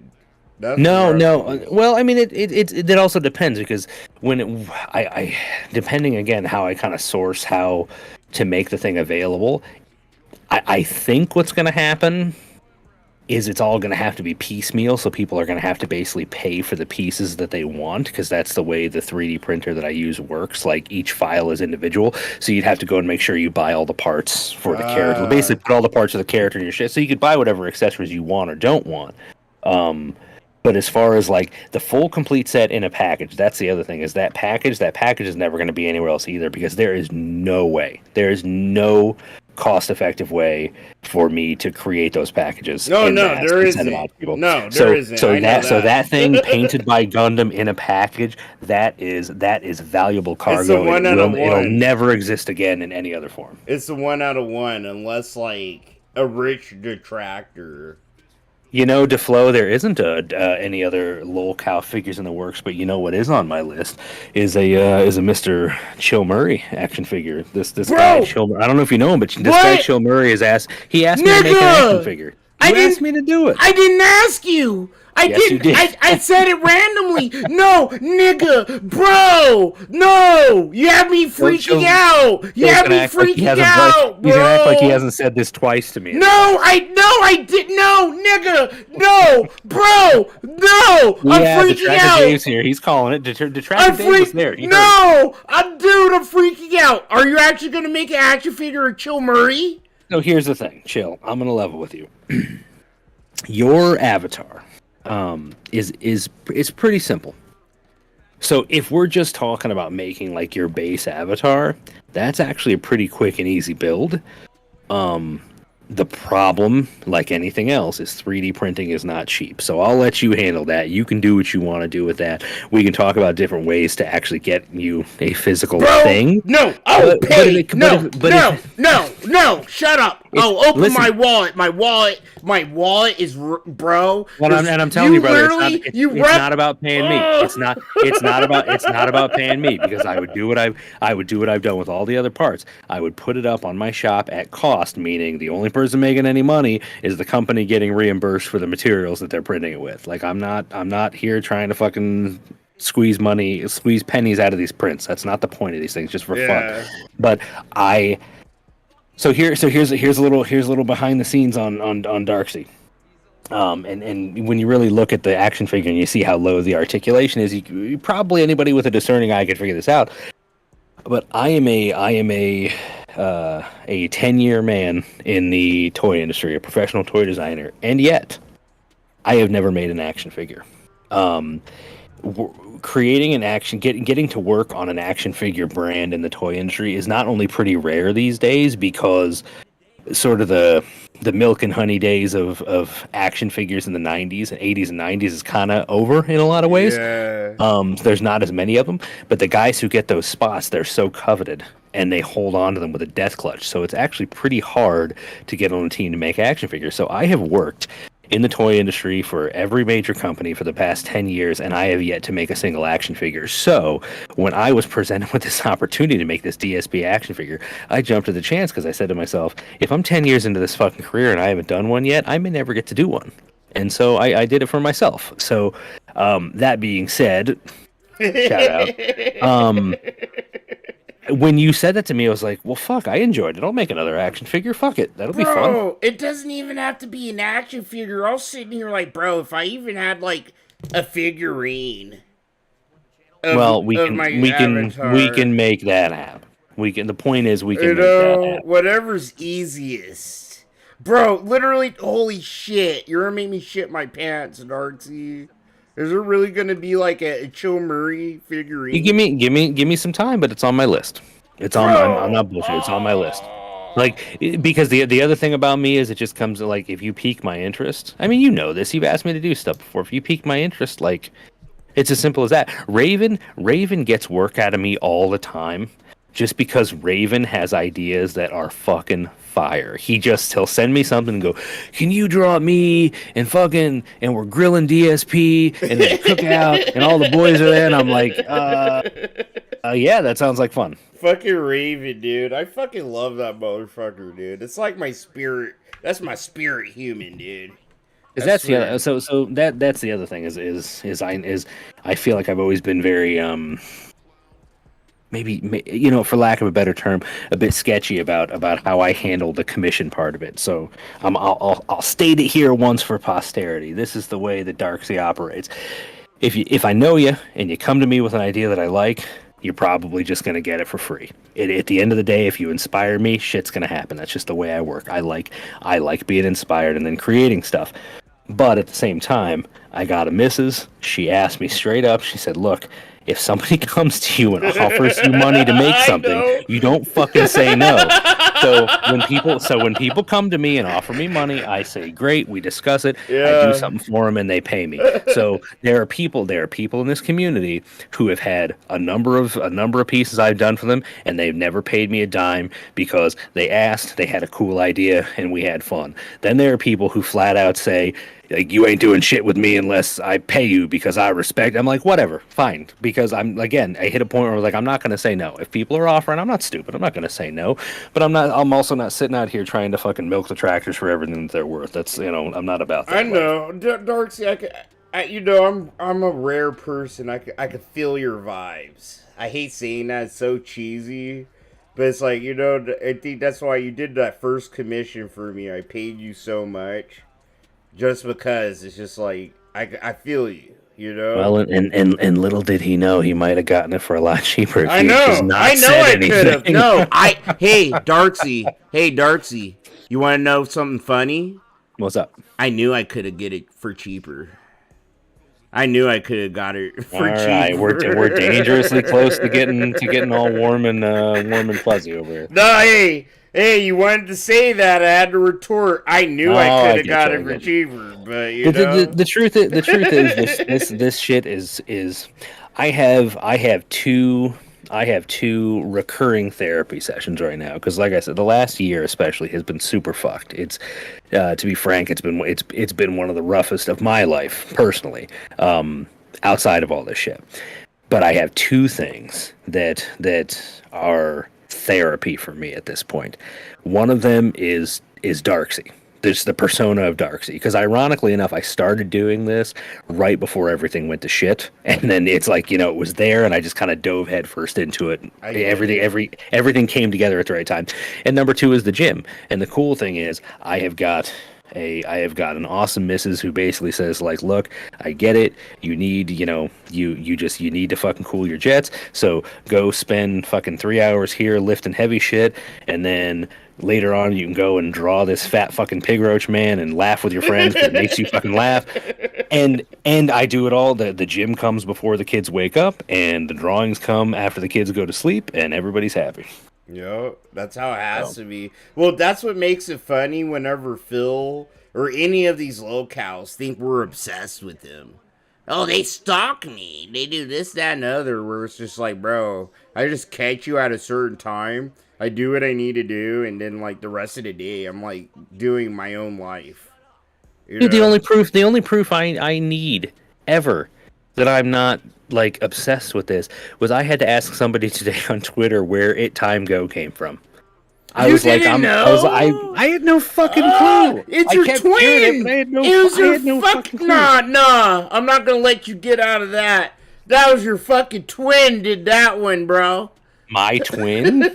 Your musical twin, no. Bro. Yes, no. I'm not talking about where the song came from. Big up Darksy the Flow. The flow was in the chat. I hope we didn't fucking drive him off, because talk about a fucking all-time great. He's OG, dude. I want to say right now, DeFlo, if you are still there, actually, 50-Bit Bitch was and probably still is my favorite Detractor song. And having you kind of return to the scene, it made my fucking day. It made my fucking day.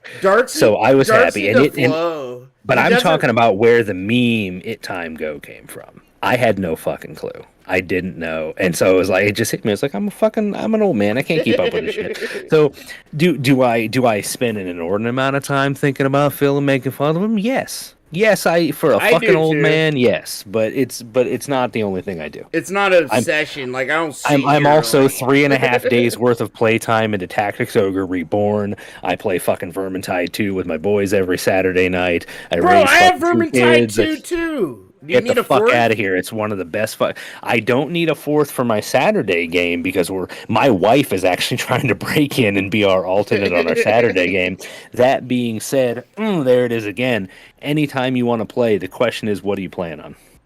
Bro, I play on PC. I knew I should have bought it. I should have picked it up when they made it free a couple months ago. I run it on the Xbox just because that's where my friends are playing. Oh, it's all good, dude. We'll find a game eventually. Who's your main? Who's your main? Bro, I haven't played it yet. I played with my old streaming games and my old streaming partners on Mixer.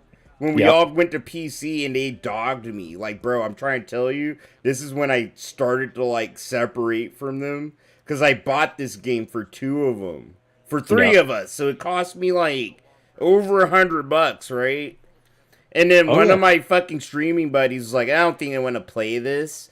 One of my friends just told me you fight giant rats. That's all. No, fuck them. No. It pissed me off. If you like, so that's kind of true of the first Vermintide. It is. But Vermintide 2 is a whole different level. Vermintide 2, if you like Left 4 Dead, Vermintide 2 is just Left 4 Dead in the Warhammer fantasy setting. And instead of guns and fucking crowbars, you're using swords and axes and magic. It is fucking tight. I can't stress to you enough how good that game is. No, dude, that's when I'm trying to tell you, like, I bought 3 of my, so it was 4 of us all together, right? I bought 2 of my streaming partners that, and I was like, yo, let's 3 of us play this. You know, if so, like, we could get him to play it, or we get more money, we'll buy it for him too. You know, so I bought it. And that game was going, I think it was like $40. It was cheap. For $40. Yep. Yeah, so I bought. But when you're buying 3 copies, that's not cheap. No, it was over $100 fucking, dude. So I bought it for 3 of us, and then literally one of those motherfuckers was just like, yeah, one of my friends told me you're just like fighting rats. I don't feel like doing it, and I feel like he kind of did that on purpose, cause I dissed Phasmophobia. They were trying to get me to play Phasmophobia. And you know me, like, I'm kind of uncensored, and I'm very blunt. So I straight up was like, bro, it's just ghost hunting adventures. I'm not going to pay $20 to play ghost hunting adventures, bro. Like, well, I can tell you Left 4 Dead's better than that game. Or not Left 4 Dead, I said. No, I know. Vermintide, but that's the thing. It's like, I already knew that. But it's like, I could tell, like, I'll piss. Side note, whatever. Big ups, Iviga in the chat. A fucking good boy who's been fucking killing it on YouTube lately. I see those daily uploads. I see them and I appreciate them. Yo, I haven't peeped a homie. Check them out. Check them out. It's fucking good shit. No, but check you out behind the scenes tonight, dude. I got you. It's fucking good shit. And plus his avatar is Vivi from Final Fantasy 9. So it's link your channel in the chat, bro.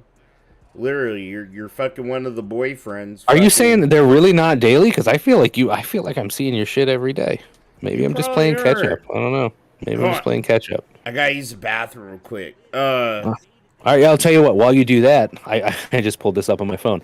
I talked about all these YouTube ideas that I had. Yeah, go do your thing. Talk. It's gonna take me 3 seconds. Literally talk. Like trying to jet out some liquids. I'll be right back. Let's see if this works in this or if this drives anybody away. So I had this idea on YouTube, something I wanted to fuck with, and I haven't had a chance to. But it was the idea of using. I've been told in the past that I have let's say a buttery smooth 60 frame per second voice, a voice for radio, if you will. And I thought to myself, wouldn't it be great to take some Dark Side Phil rants, some of his real fucking classic unhinged bangers, and give them a dramatic rereading, a dramatization, if you will. So, Mercy! Hold on. Oh, shit, I broke my VTuber and I just came back. Hold on. Is it dabbing again? Or did its soul leave its body? Which one? Bro, I remember when its soul left its body. Dude, that was great. Holy shit, you're hanging. Oh, I'm freaking out. Hold on. Give me a second. You're doing fucking somersaults. I'm going to figure it out. Hold on, I'm almost there. You straight up look like you're smoking from your ass. I got it. I figured it out. How does that even happen? That was fucking wild. It's literally like the most common glitch that happens whenever I just abruptly leave my webcam. It can't track my body fast enough. So the day you fell asleep and that fucking and you're like, I remember I rewound and found it, the frame where your soul leaves your body. It was fucking great. Yo, Combat Slots, hold on, dude. Combat Slots hit us with the 1 gifted membership. It didn't hit us with shit. This is your home. This is your house. But I say big ups, bro. Fuck it. If you're gonna be a member somewhere, this is the place to be.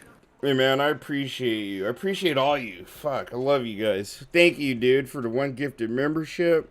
Zeker got it. Yo, big ups, homie. Nice. Yo, what's up, Chomer? Zeker got oh yeah. So, dude, we were talking about Quantum. Yeah, I was like, where did that come from? Hold on, Combat gifted another gifted fucking membership, and Elder Dodge got it, dude. Yo, big ups. Congratulations, Elder Dodge. Congratulations, Elder Dodge. You got the gifted membership, Snort. Thanks for helping the community, Combat Sloth. I hate the way Phil fucking like just scums up memberships and all of it. To sit there and fucking derail everything just to call out every single name. It's fucking stupid. It's stupid. All right, so the Quantum TV shit. Yeah. These were I'm running out of time here. All right, yeah. No, we're in speed run. Fucking these were my first videos I actually ever like tried to edit together. Like when I first learned how to edit videos and shit. I can already tell because you actually sounded chill. Man, fuck, I'm not chill. Maybe docile's the right word. Let's listen to it. I was nervous. Of course, you've never done it before. I think that's what it is. You could tell I'm nervous, bro. Like, I remember one of the best bits of advice I ever got was a buddy of mine told me the first time you do something, it's always going to suck. So just fucking do it and get it out of the way. Oh, yeah, dude. And I tell everybody, like, you know how you hear all these big YouTubers say, like, oh, my first videos. Like, you know, you used to, like, it's weird. Before I actually tried to edit videos, right? I hear YouTubers say that all the time. Oh, my first video's so cringe. And I'd be like, all right, whatever, dude. You have, like, X subs. It probably wasn't that bad. But now it's like I lived it. You know, like I lived making my first videos and getting better, and now like I cringe at this. But I wasn't that bad, bro. I look back at the very first DSP drawing I posted as Darksy, and it's fucking garbage.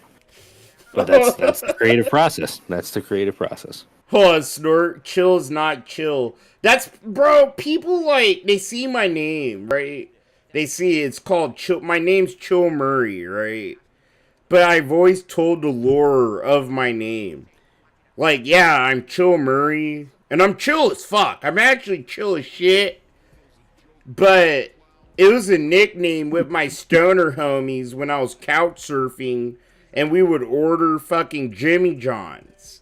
And that was the name because Jimmy John's, to order shit online, you had to put in a fucking name.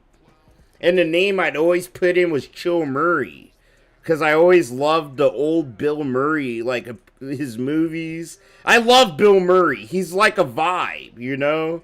Like, I just think there's nothing better than somebody saying to you, I'm fucking chill! Right? You know, it's just like, you know, I just thought it was funny. Because it's like, I am chill. But when I'm playing games and I'm playing seriously, I'm not really that chill. I'm very toxic. Like, I know my shortcomings. Like, I could tend to be toxic. Like, Zeker knows. He's in the chat. He'll tell you. Zeker's probably played more fucking Call of Duty or anything with me than any viewer here. And he's heard me drop a bunch of N-words and hard F slurs playing Call of Duty. Wait, is that why Zeker got the gift and membership earlier? That seems like a scam. Nah. That seems rigged. I don't know. Nah, I feel like you fell for the pignosis. I feel like you're retelling Phil's reasoning to how. I'm just saying, if I was like a co-chair in the chat or an Iviga in the chat, I'd be like, "Yo, what I got to do to get fucking gifted a membership?" Apparently, I got a fucking game with you for hours on end. Nah, dude, but it'd be chill. Fucking so like, y'all know, my fucking name is mostly like a play on Bill Murray. And it's like, you know. That's blatantly obvious, friend. Well, you know, bro, we're old. Literally. You don't realize. Come on. No, young people still know who Bill Murray is. Dude, no. You don't realize, like, how many people that I played Warzone, Apex Legends, don't know Halo. Who Bill Murray is? They're like, bro, or you might get the one person that's the same age as me and you. They're in the same age group. And they're Bill Murray, he's in that movie that my dad likes. No. They'll be like, Bill Murray. If they're the same age as me and you, they'll be like, Bill. I get it. It's like Bill Murray. But it's like, no, the lore behind my name is when I was couch surfing. I would order Jimmy John's with the homies all the time, and you had to put in a name. And I used to love watching, Bill Murray as a kid. Like fucking, And I get what you're saying, but we are also living in a time where kids are just consuming whatever the fuck because it's all available, and so it is a little bit different. Like if you remember, I mean, at least when I was a kid, because I guess we've established I'm about 10 years older than you. When I was a kid, the 70s were only 20 years prior. 15 years prior, and it felt like 3 lifetimes ago, and the shows looked old, like everything looked much older because technology was moving ahead so quickly, but now everything is out there, everything's available all the time. So there is a certain amount of it that's just what have these kids seen? You know what I mean? What have they? Because I'm level with you. I'm sitting around waiting for my daughter to let me know or to show me that she's old enough to take on Ghostbusters, and I'm fucking showing her Ghostbusters. I'm sure she'll love it.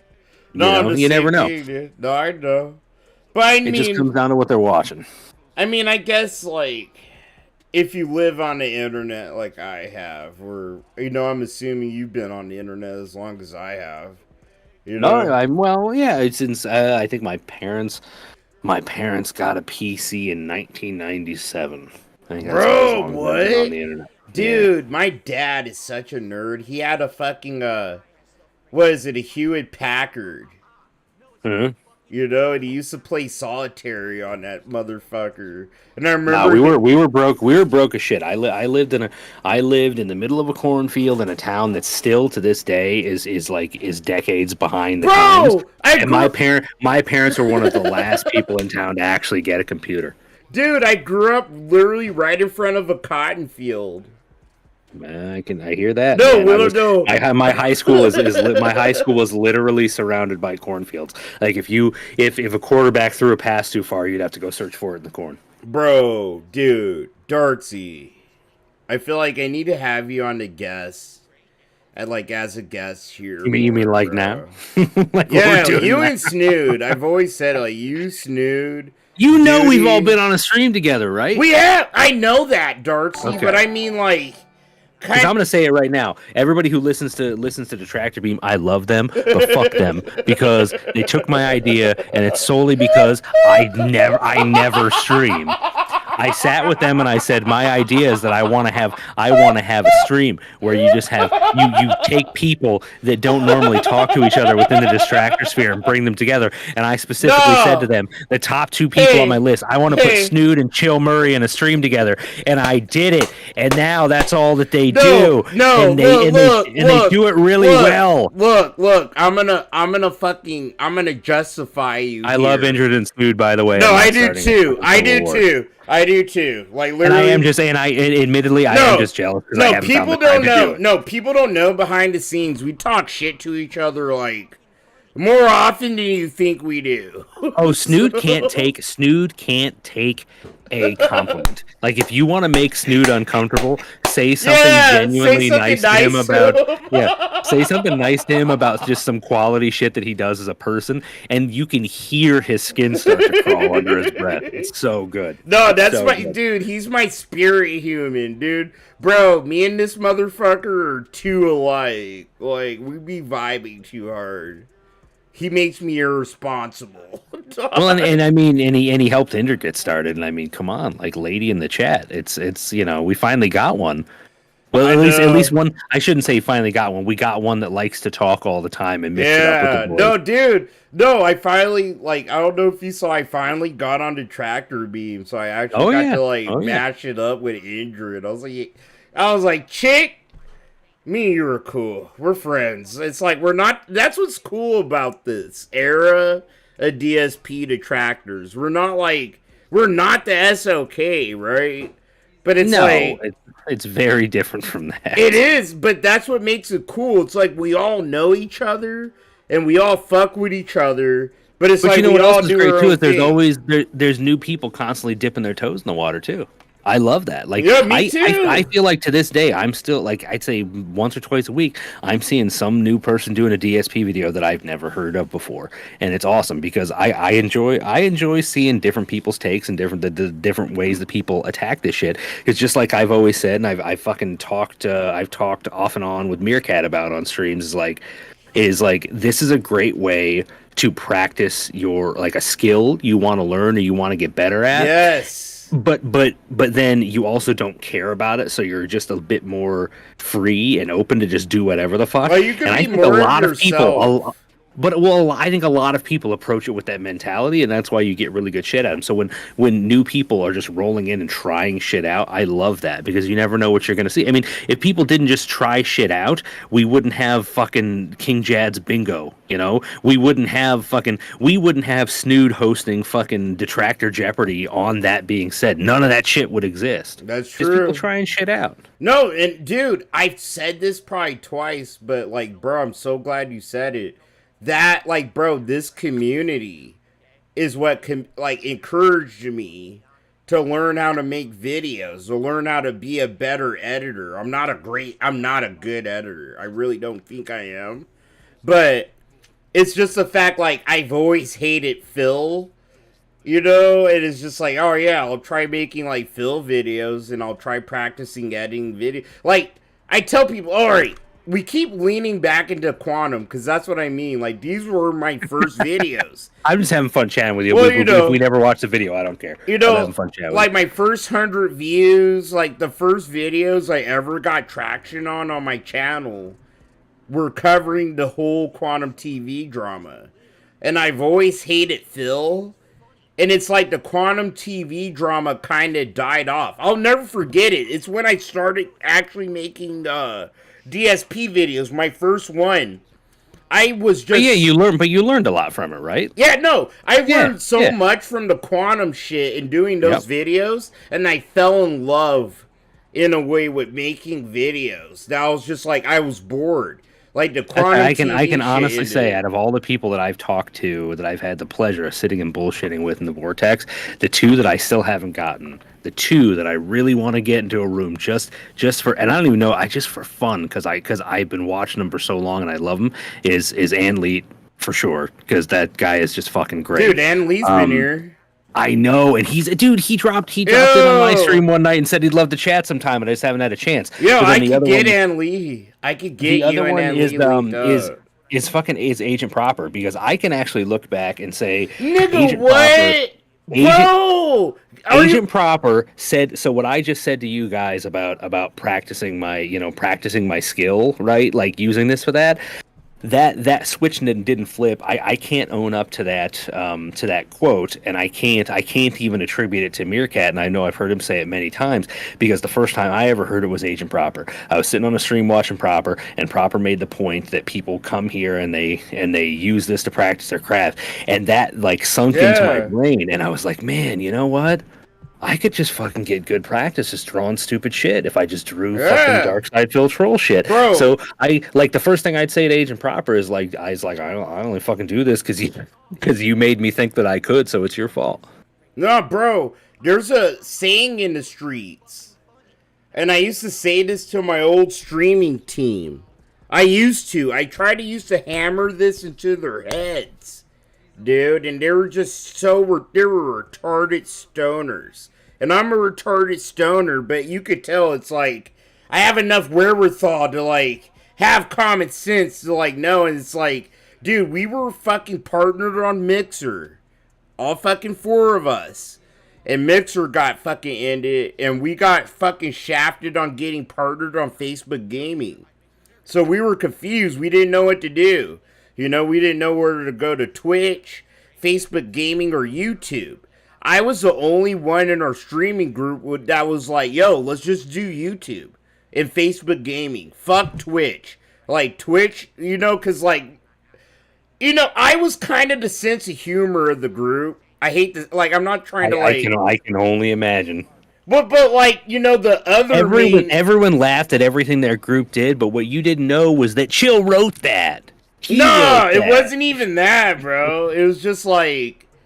I was like the one, even to this day, it's just like I'll just let some shit fall out my mouth, but I have the wherewithal to respect how other people feel to a degree, if that makes sense. Unlike Phil. I would say I've never heard you cross an uncrossable line. I get it. Oh, I did. I have. Well, I we have all a do. couple times. I mean, we all do sooner or later. I dropped the hard Arnold fills an N on King Sly stream. I mean, what are you gonna do? Oh, what are you bro, gonna do? I slipped a couple hard F words. No, honestly, my biggest oopsie, and I own up to it, because even Decepticon, he didn't, like, lecture me or anything, but he like a friend, he actually told me, like, hey, chill.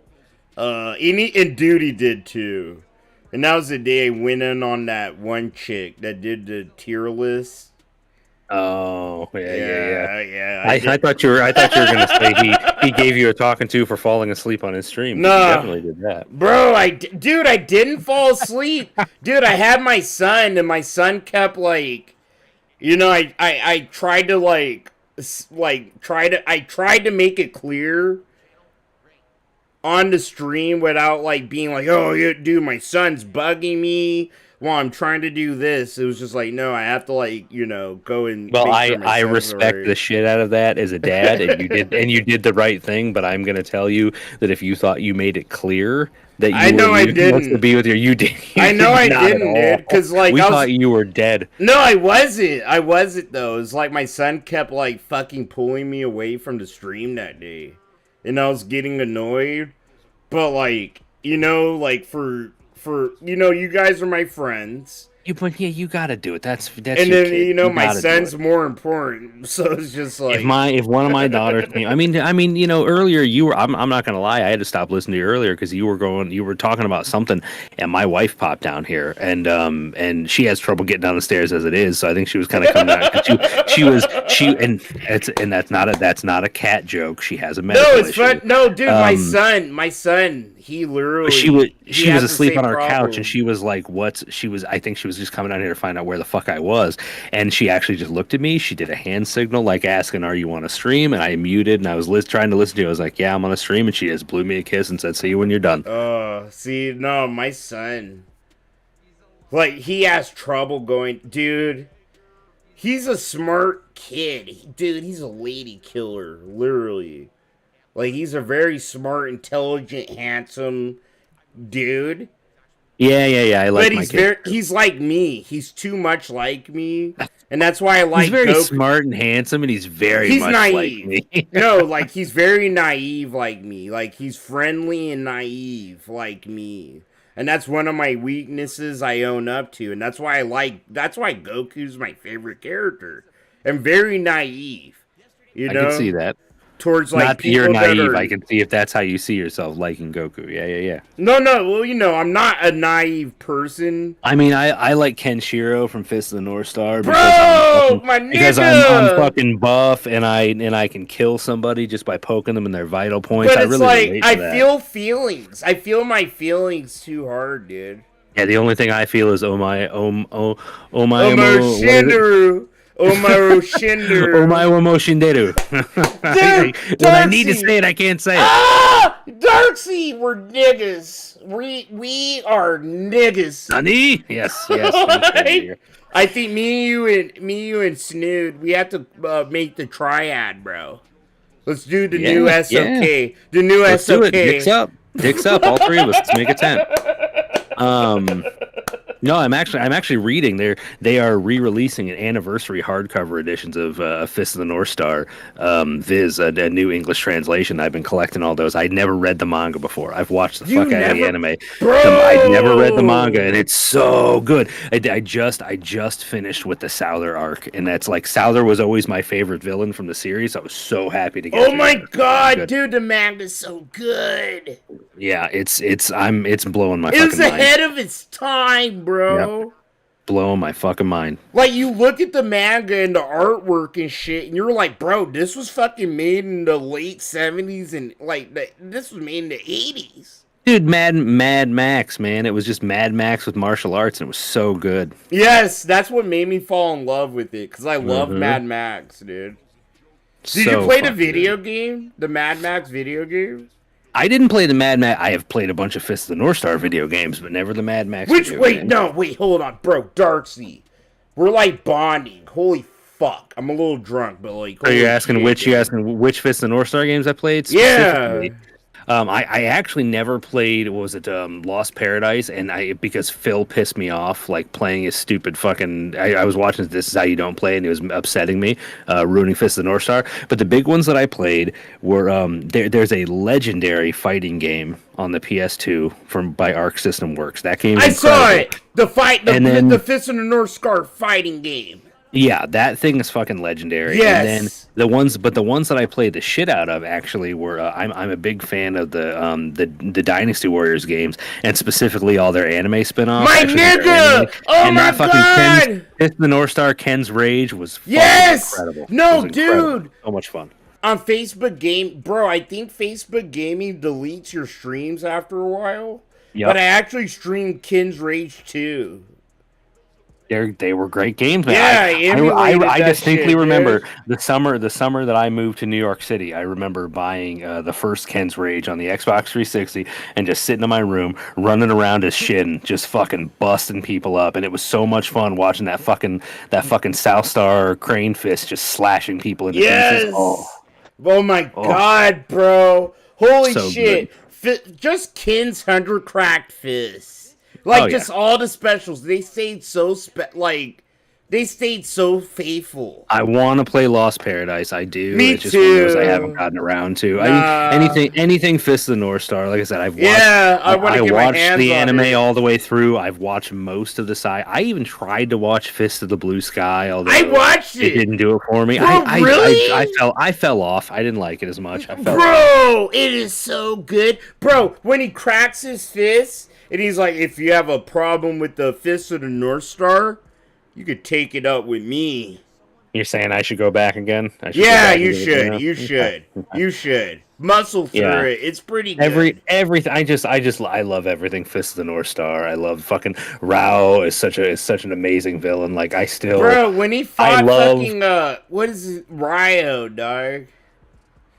Yeah, his brother, Rao. Yeah, the main villain of the original story. Yeah, and when Ken caught the piece of hot lava in his hand, and it looked like he was about to cry. After I just love that his whole goal, Rao's whole goal was he was so strong. He's like, I'm gonna go fight God. He's like, that's my goal. I'm gonna go fight God because nobody on earth can step to me. And when he dies, he fucking knows he's gonna die, so he just puts his fist in the air and fires what's left of his spirit into the sky, and then just fucking dies on his feet. Yeah, when he clears all the fucking the nuclear fucking clouds from the sky. Because everybody now, I've said it on many streams before, I'm a massive One Piece fan, and one of the big moments everyone from One Piece always talks about, and I love it too, is when Whitebeard dies on his feet after getting fucking just wrecked by the Blackbeard crew, and he dies on his feet, and it's dope as fuck. It's super fucking awesome, but it was an homage to Fist of the North Star.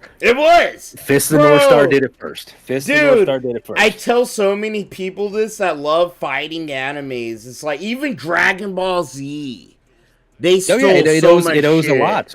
It owes a lot to. That's actually so. My buddy that I've brought up a couple times, who is super into Dragon Ball, when these hardcover re-releases came out, I finally got him to give Fist of the North Star a chance, and it was kind of the thing. I was just like, dude, like Dragon Ball owes so much to this story, and now he's reading. He's like, fuck, it's really good. And I think the most amazing thing about it is how it's such a good story about a guy that can't be beaten. It's kind of the same reason One Punch Man is so good, is because it's like, how do you tell a good story when there's like no tension whatsoever because your main character just straight up murks everybody without trying? Like, where does the tension come in? And I like how Kishiro in the earlier like chapters and like seasons of the manga, he leans into it. Like he literally straight up tells his fucking opponents, the Fist of the North Star can't be beaten. Yep. It's Yep. undefeated, bro. He Alright. gives almost all of them a warning. He's like he just does. walk away, walk away, and you'll be fine. And then the second they don't take the warning, he just gives them a brutal and violent death, and it's their fault, and it's great every time. Yes, dude. And yet that's why it made it so okay. So spoilers for Fist of the North Star. If you're uninitiated, hop off the stream now. But that's why it's so great too. Once you get super deep into it, and it's like he's murked enemy after enemy after enemy, almost without having to try, and all the drama comes from the people all around him and the people he comes to care about.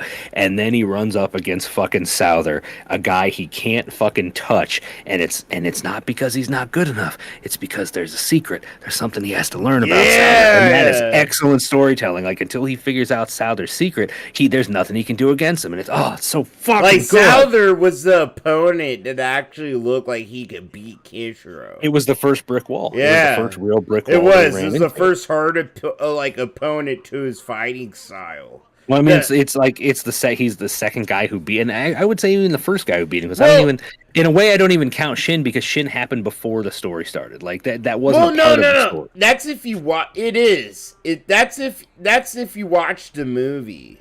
If you're watching like the Fist of the North Star movie, then Shin doesn't feel like he's actually part of the story. But if you actually watch the anime. I watched. When I say I watch it, I watch the anime.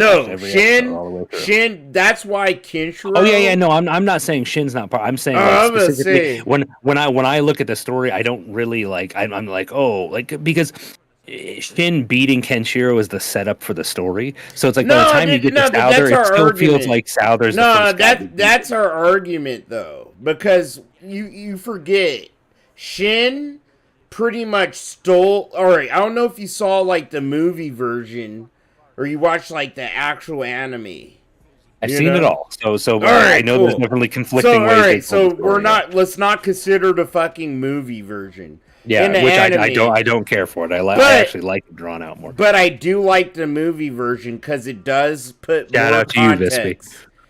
Yeah, yo, what's up, Vispy? Yo, right, but you know, no, I have to too. No, dude, but you know how the anime gives more, the movie version gives more context behind what happened to Kinshiro after he lost against Shin. You know, where the anime version was just like, this happened between him and Shin, and he wants revenge. You know, like it ties like why he wants to fuck up Jaggy and shit like that. I don't like anime versions of like these classic, like like Akira. Well, I know. Well, I remember the movie. The movie in particular, like Jaggy was working. Wasn't he working for was it Rao or Shin? So in the movie, Jaggy pretty much like there's a scene where Jaggy actually like talks the idea into Shin's head. Yeah, I remember that. You know what I mean? Yeah. And it's like it's fine. That's okay. No, that's what I like. That's what they should have had in the anime. It's like you're talking about you just like how it gave more layers to it. Yeah, it gave more context in between, like behind the characters. I always liked Jaggy. I thought he went down too quick. I always thought, man, that fucking like that's another one. I still to this day when everybody goes on about and obviously I can't prove that Vince Gilligan knows Fist of the North Star, but when Breaking Bad was coming out and the final season's coming out and everybody's going on about the Say My Name scene, I'm like, I've seen it. It's Fist of the North Star. I love Walter White. Walter White's a great character, but the whole fucking Say My Name, it's Fist of the North Star. They fucking took it from Fist of the North Star. Jaggy walking around telling everybody say my name before he blows their head off. It's great. I don't know. I feel like that's just like, if anything, that's like a classic gangster trope. Maybe that's all it is. I feel like dude. I've grown up around gangsters. Like it's a common kind of thing. They want you to know their name. If you think about Breaking Bad, at that point in the story of Breaking Bad, bro. I love it. Now we're under Breaking Bad, and I fucking love it. Bro, we could do this all night. Better Call Saul's next, bitch. Like, literally, dude, did you watch El Camino? I did. I actually just recently watched both series and El Camino in the chronological order that they happened. Oh my god, bro! El Camino I had tears in my eyes. Great movie. Holy It's about, I actually thought it was very underrated when it came out. I didn't think it didn't get the love it deserved. Bro, nigga, bro. Me and you literally have the same thought. I thought the same fucking thing. El Camino was underrated. It didn't get the tulips and roses. It's still the weakest. It's still the weakest part of that universe. No, but hear me no out. way. No way. When the other two parts of that universe are fully fleshed out, multiple season television shows and two of the greatest television shows ever made, that's not really putting down El Camino. It's just that the competition is fucking fierce. No, I because get Breaking it, Bad bro. and Better Call Saul are two of the greatest television shows ever made. No, dude, I'm saying alright, so El Camino, you could consider a companion movie, right? Yeah, well, I mean, that's what it is. Or if they were, dude, they could have made that a TV show in itself. Ooh, shout out those obnoxious ninjas. Sorry, but I love this guy. He makes me laugh. Obnoxious ninjas. And big ups that he knows his fucking Fist of the North Star. Those obnoxious ninjas, that's another one, man. If you haven't trolled around on his channel, man, you're gonna get some laughs out. You're gonna get some laughs out of that young man. This is how I learn. This is how I meet new people, bro. You know, I love it. I'm gonna check your shit out later too, dude. Big ups those obnoxious ninjas. I'm gonna make them a mod. But yeah, I'm gonna check him out. No, literally, a friend of Darkseid's is a friend of mine. I think he's a good funny boy, and I like him. All right. No, I think the first one of his videos I ever saw, I just immediately responded with this is my brand of weird. No, I fucks with all y'all, dude. I fucks with all y'all. How Phil says we're all mentally ill. We're not, but it's like we all are kind of weird, and I fucks. I mean, come on, we all exist somewhere on the spectrum of mentally ill. Otherwise, we wouldn't be here. Probably high functioning. High functioning. I admit to that. I mean, look, like normal people have certain impulse controls, and again, I'm going to go into like similarities I have with Phil that I can admit that I'm not necessarily happy about. But normal people have impulse control in certain situations. Oh, bro. The other day, for instance, one of my coworkers referenced Metal Gear Solid 3. And after about 5 minutes of talking her ear off about Metal Gear Solid 3, I stopped and I kind of took a breath and I was like, I could have just agreed with you and walked away. Like, you didn't need all that. You didn't need all that, but I just did that to your ears because I can't help myself. We're all a little bit fucking weird. No, dude, I do the exact same thing. Like, I tend to ramble, but that's what separates us from Phil. It's like we kind of know our shortcomings, and we kind of know how we have some of them like Phil. Like, I know I tend to fucking ramble. Like Phil, yeah. I mean, that sometimes. Was I think probably the most popular video I put on my YouTube channel was one where I talked about all the similarities that I have with him and how the reason I don't like him is how much what I don't like about myself I see in him. And the reality is, like, yeah, it's just that's. Hold on. But I think I specifically say in that video the difference is I at least recognize it and try to be better. No, bro, I never told you this. I listened to that video when I was taking my son to school one day. And I think dude, that's when I was like, bro, I really... No, you did, dude. It was a very good video. Because it made me recognize that, like... I feel like a lot of detractors sometimes, they get caught up in the... Oh, I'm making fun of Phil because I'm better than Phil.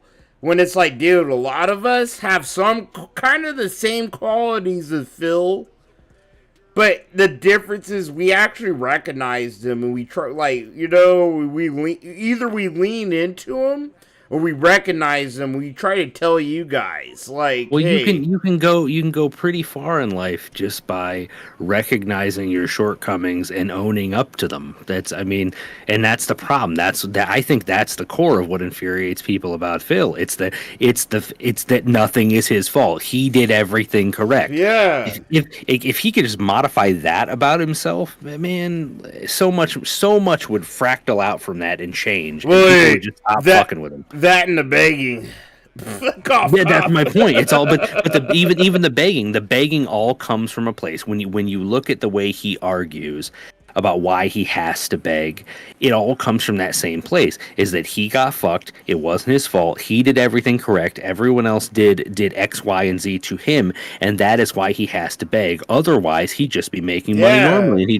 And it all boils down to just that he can't just look at himself in the mirror and say, these are the things that are wrong with me and these are the things that I need to fix. And that's why it's even more infuriating when he goes into the whole I've changed old Phil bullshit, because he wants the sort of a personal spiritual victory lap that a person goes through when The they realize spiritual they have change changed and shit, gotten better. yeah. But he wants that without actually going through it. He wants the award at the other end of the fucking like the bed of coals without having to walk over the bed of coals. But that's because he doesn't have to actually, for most of his life, if not all of his life, he hasn't actually had to go through those moments. Like No, because me and you. Linda's taking way good care of him. Linda's taking way good care of him. Yeah, like, well, and if it's not Linda, it's Leanna. If it's not Leanna, it's fucking Cat. If it's not Cat, it's his viewers. And that's why the pignosis. That's why he leans on the pignosis like he does. These are the only people that could take care of him. But see, this kind of stuff is why I have and I know you don't know, and we don't all know the ins and outs of it, but stuff like this is why I go so hard when holding parents accountable. And when I look at Linda, like, or I look at the situation, I'm like, fuck Linda, like, she did wrong. I don't care what anyone says, because, like, then again, I always look at Phil and say, I think the saying is there, but for the grace of God go I. I look at my situation growing up and my mother and the way she approached raising me, and I can boil her entire, like, the way she approached it down to one thing. She woke me up on my 13th birthday, and she was a manager of this small mom and pop grocery store. And at this grocery store, we actually butchered all the animals live there, right? My brother had the job before me, and she woke me up on my 13th birthday, and she goes, "Hey, happy birthday. I'll see you at work on Saturday." And I'm like, "What are you talking about, see you at work on Saturday?" "Oh, well, I got you a job." And I'm like, "What's my job?" "Well, your brother's job. He's gonna go work at a golf course." I was like, "Wait, like killing animals and processing them for the for people to buy, like ground beef and stuff?" She goes, "Yeah, that's your job now." And I was like, "Oh, I don't want to do that." And she goes, "I didn't ask. That's your job now." And that was it. And from 13 to 18 till I left home, that was my job. And I was instilled from then on. I was instilled with so much, with such a hearty work ethic, because from day one she was like, "This is how you live. If you're gonna be a grown up, you got to get up, you got to work, you got to earn your fucking keep." And that's like that. Just doing that made a huge difference between the way I ended up and the way he ended up. I guarantee it. You want to hear my story, bro? Sure. Yo, so I was a piece of shit when I was like 12 to 15. And I will never forget. So when dude, I tell people this on my streams. I said this story a couple times. But, we're actually like chopping it up like two homies sipping some drinks. So, no, dude. When I was like, I forget how old I was. Probably 13, 14. Final Fantasy 12 came out, right? And I was going through things at school. Like, I always just felt like I never felt like fit in at school. I never just fed in. I always felt like I knew more. Not than like the teachers, but then like just the people around me. So like my mom sent me to military school. And I got out when I was 16 and I re-enrolled into my high school. But like at that point, like my mom, she didn't realize like I seen so many worse people than me. And I met so many other people and seen so many other stories. And my she's a Karen, she's like a conservative Christian. And if you're not doing everything that she expects you to do, she thinks you're like a fuck up drug addict, bad person kind of like deal, I know So, the type, yeah. so that's kind of like the household I was under. And she put me through military school. I got out, and she expected me to just be changed, like, just this new person. And I was, for the most part. Like, I honestly, to this day, bro, this is gonna tie into the same story, but like, I was a mover for a few years, before my son was born. And one of the clients I moved was one of the instructors from my military school. And as soon as I saw him, I literally just broke into tears and fucking grabbed him like he was my family member. And I started crying. I'll never forget it. I sobbed into his chest. And I was just like, oh my God, bro, like, you don't know the things I've been through. Like, because in military school, all the instructors and shit became more parents than me and more role models than my own parents. You know? Like, I grew up in an abusive household and shit like that. Like, mentally and physically abusive. So, like, when my mom sent me to military school because I was acting up, she thought they would scare me straight. But I fell in love with the military lifestyle, And I actually met good friends, and like those are better memories to me than some of my childhood memories being in military school. There's actually a YouTube video. I actually plan to like do it for like 2,000 or 3,000 subs. But there's a video on YouTube of me and my time in military school. And there's a bunch of clips of me just like sitting there like 15, 16, like not having a great time. I might show those at some point, but yeah, I went through a lot of stupid shit with my parents. And now that I have a son, and comparing the things that I've been through with like the future, the way the future's gonna be, and the way we treat our kids now compared to the 70s and 80s. There's times I actually get mad at my mom where it's like, bitch, you ain't been through half the shit I've been through. You wanted to treat me like X, Y, and Z. And I'm not going, I'm skipping a lot of the trauma I've been through. But sorry, I lost. But you know what? You've taken that, and you're able to understand it and to harness it and to use it to make yourself better. And again, that's the whole point of what we're talking about. That's a skill. That's a skill Phil doesn't have. I mean, I hated. I wouldn't say hated. I was pretty fucking angry at my mother for doing that when I was a kid. I remember complaining all the time about having to work at fucking 13 when none of my friends were working. She had me working 7 days a week and fucking coming out of work covered head to toe in fucking animal blood and all this shit. But you know what? What it did was it set me off. It set me off on the fucking straight and narrow with a good fucking work ethic right off the bat. You know what I mean? I don't know. You don't know. You don't know until you grow up and start raising them yourself. Yeah. And that's kind of my point. Is like I will say, while I definitely think there hits a certain point where your choices are your choices, and Phil's been an adult for a long fucking time. The one bit of sympathy I will give him is he clearly never had any adult who was fucking teaching him right when he was a kid, and I feel bad for him on that respect and that one point alone. See, I don't feel bad for him for that. Because I tell people sometimes I feel like I grew up sort of sheltered, but not sheltered. Like, I grew up to be a little piece of shit. My mom got sick of my shit, So she got, she abandoned me in a way. And then it's like I grew up with my dad, but, they were divorced since I was 1. So, I was one of those kids that grew up with, like, divorced parents his whole life and bullshit like that. But I will never forget turning 18, or, being 17, turning 18, and my mom telling me, like, with fucking glee in her voice, she'd count down the days till she could kick me out. And then eventually, we get into it, she kicks me out. But like you said, it's like, I resent a lot of the shit I've been through, but I'm so grateful for it.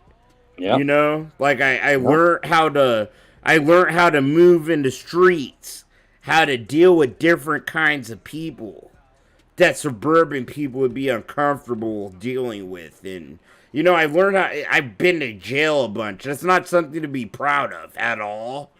But it's like, I feel like at this point, I feel like because of fate, I had to go through what I went through.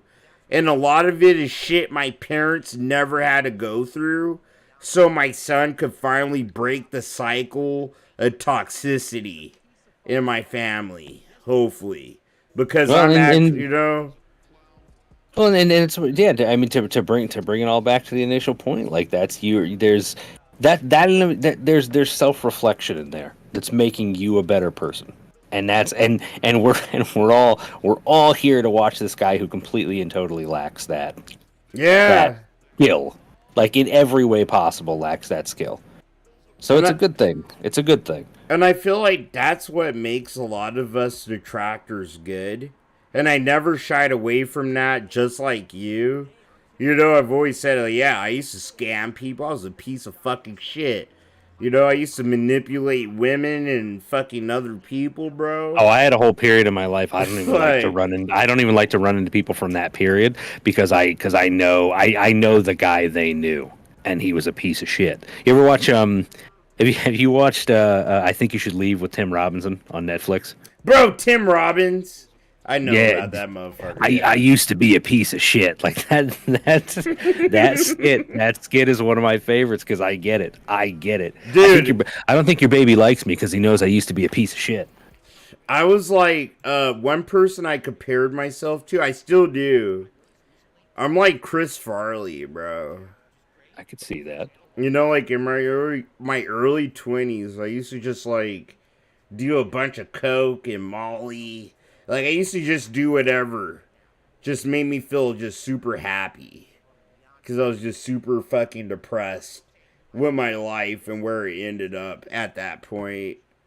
But there was so much joy in my heart. I always knew this. There's just so much happiness and joy in my heart that I know I can't just like freely just let out. People take advantage of that,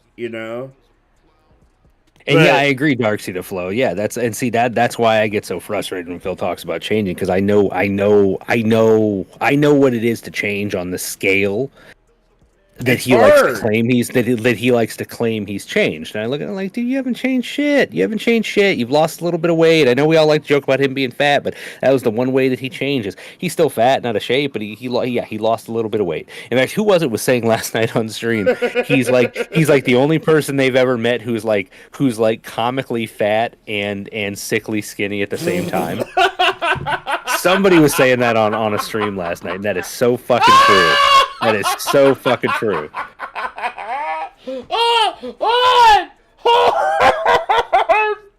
That's too perfect.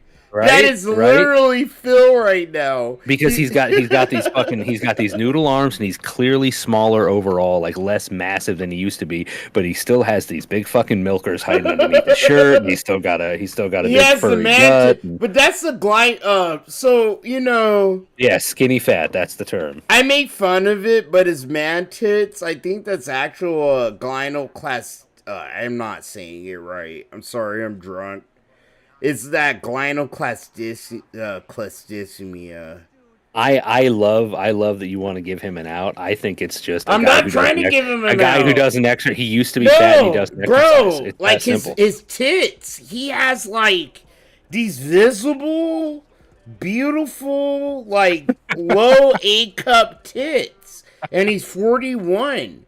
Like, usually, like, turn those into muscle or something. It's like, that's glynoklastysmia. That's that man boob disease. You know what he reminds me of, and I hate that I remember this because he's so hacky. But you remember Dane Cook from back in the day, the comedian? Yeah, dude. I always remember this bit that Dane Cook did where he was talking about like a guy, the type of guy who would come into your office at work and shoot everybody up. And he was describing the guy physically to start off his story, and he goes he's like, he's a guy, he was just shapes. Like, you would never call him fat, but he was just shapes. And it's like, that's Phil. Phil is he's just shapes. Like sometimes he's an oval, sometimes he looks somewhat like a circle. But most of the time, he looks like some kind of oblong. You know? Like from the show The Oblongs. Yeah, but that's an actual shape. No, I know. But do you remember that show? They were all like weird, deformed people. Yeah, no, sorry. I know I'm a dumbass. That's why I had to say that. Well, all right, listen, because I could do this all Isn't night, an oblong a shape? Yes, an oblong is a shape. I was referencing the show because the show is specifically about misshapen humans. Like, look at people, yeah. It was a weird cartoon from like with Will Ferrell from like the early 2000s. I only remember stupid shit, but I gotta get going. I'm gonna level with you. I used to be up this late all the time. This is as late as I've been up in probably like a year, but I'm enjoying it. But I gotta get to bed. Yeah, I gotta go. Nah, hey, because me and you gotta get up and do all the things in the dog. morning. Oh, dude, if I didn't have to get the kid to school and I didn't have to go to work, and if I didn't have to do anything I'd have to do, I'd just be up all fucking night. Dude, Darksy, you know my ass, know how it is, dude. Fucking, I do know his ass. You heard it here first, chat. I know his ass. You know the dimensions of my butt cheeks. No bullshit, bro. What are you doing tomorrow? Like for Phil's Level 1 podcast, where you just I mean, I will be at work. That's not to say I can't chat for a little bit. Hit me up. It depends on how my meeting schedule goes. Would not be the first time I sat and chatted during work, so let me know. Well, how about tomorrow evening or tomorrow night? Is that? No, I gotta go. That's gym day at 3 a.m. Hey, let's go. Big ups, I get up 5 days a week at 3 a.m. to go to the gym, and those nights before, I'm in bed as soon as I can possibly be. That's a part of the reason I don't do more, because I just gotta get the fucking sleep. No, big ups, bro. Take care of your fucking body and yourself. I'm trying to get big, motherfucker. I'm trying to get big. I look at Jaha all the time and I'm jealous. Nah, you ain't gonna get as big as Chill Murray. I need to start putting little pictures of my biceps. What you gotta do is you gotta drop the weighted shoulder pads and the helmet off. That's how you fucking get yoked. I seen it. Piccolo did it all the time. Nah, dude, Jaha, I think he actually is the only detractor that could knock me out in one little hit. He's a big motherfucker. He's a big I take pride in all the work I do in the gym, but I almost feel goofy whenever I say something like say something that he likes on Twitter. I'm like, oh my god, the fucking thick daddy fucking saw me talking about going to the gym. He's probably his fucking pecs are laughing at me. No, hold on, Darksy. Whenever Jaha likes anything of mine, sometimes I'm just like, oh shit. I feel guilty for not being physically active. Yeah. He's just a cool dude. He's really good. He's another one I need to land on a stream with sometime. No, you did, dude. I'm telling you, dude. I could get Jaha's I consider him a friend. He's a good dude. No, dude, he's been on my channel a bunch of times. So we've DM'd back and forth on a number of occasions. I know, dude. That's what people fucking. They think we hate. That's why I hate Phil's narrative that we're falsely copyright striking each other. You know. Where because he needs some explanation for that. He's just fucking he needs some way to not just admit that one of his fucking weird dents is pulling some ops. Yeah, no, we all know that, but that's it. Yes, and I actually will leave on that. All right, I'll see big you F later, in the chat. Darcy. No, big F in the chat for Snorpernell because that's a fucking crime. It is, dude. Sad as fuck.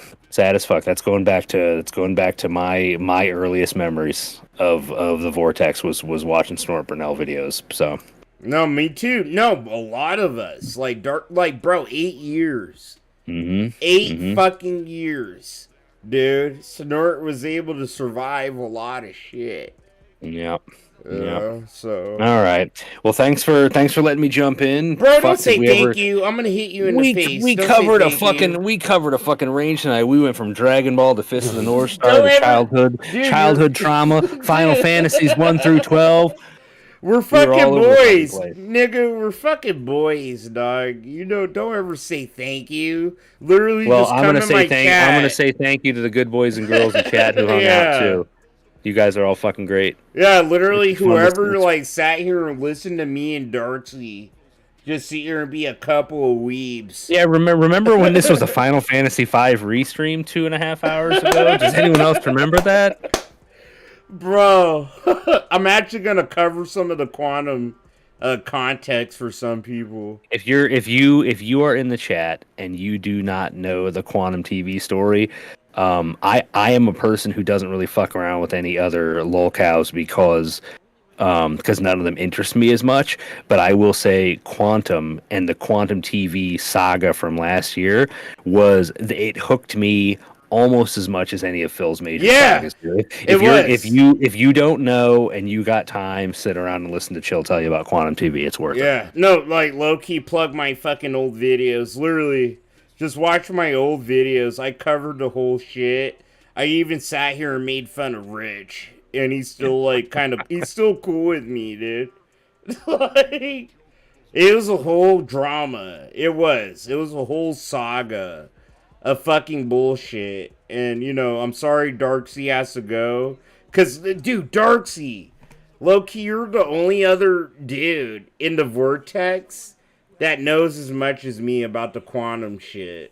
That amazes me because I was hooked into it from the first time. Me too. Trying to remember who. I don't think it was the Act Man's first video that got me into it, but it was shortly after that. Like I was kind of watching some shit right before the Act Man dropped that first video. But yeah, it was nuts. The whole thing was fucking nuts from beginning to end. So. No, but bro, I dropped a video about his arrest today, and I've had a lot of people go like, "Who? Who the fuck is this?"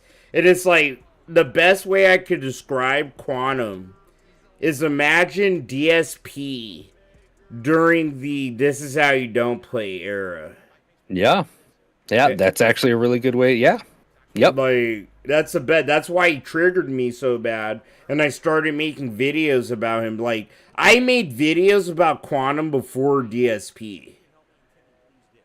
You know what I mean? So I felt obligated today. Like it was an obligation for some of the motherfuckers that probably might be still around that helped kind of start my channel off. Really, it was like a full circle respect thing. I had to do a video about it today.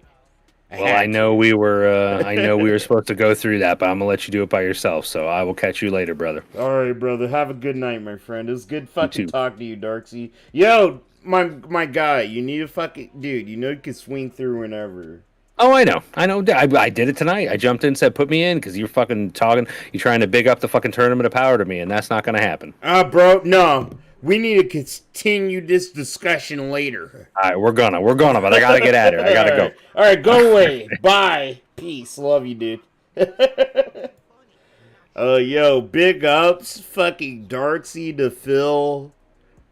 One of the best artists of this community. A good friend, dude. I fucking love that guy. This is a video I honestly didn't want to make because it's and I honestly don't want to. So I made. Sorry, fuck. I have to go to the bathroom real quick. But when I come back, we will cover this quantum shit as far as context. Because I dropped another video. And I know a lot of people saw my video and they don't know who Quantum TV is. And he's nobody. He honestly is a nobody. It's not important. But, like, it's one of those things. If you care about, like, false copyright strikes or fair use on YouTube, he would have triggered you. You know? So, like, he used to do a lot of the shit. So, last year, Quantum TV, he dropped this bad Elden Ring review. And everybody talked shit to him about it. Like, they all made their videos criticizing his review of Elden Ring, and he got all pissy like Phil, and he filed a grip of fucking false copyright strikes. It pissed YouTube off as a whole, and I was one of the YouTubers that, like, you know, tried to, like, talk about the situation. But these were my first fucking videos that I actually ever made. That was about someone else, you know? So, yeah. It's like old school Chill Murray. It's not really that great. Blah, blah, blah. But for context, I'm going to be skipping through these. So we're not, like, going to watch all of these thoroughly, you know? But it's, like, for context sake. And then I'm going to hop off. We're going to, like, skip through these till we get to how Quantum got arrested for fucking beating the shit out of his wife, apparently. And then I'm out of here. And I'm going to stream tomorrow morning. But yeah, give me 2 seconds. I gotta go pee. I'll be right back. 2 seconds. 2 seconds, guys.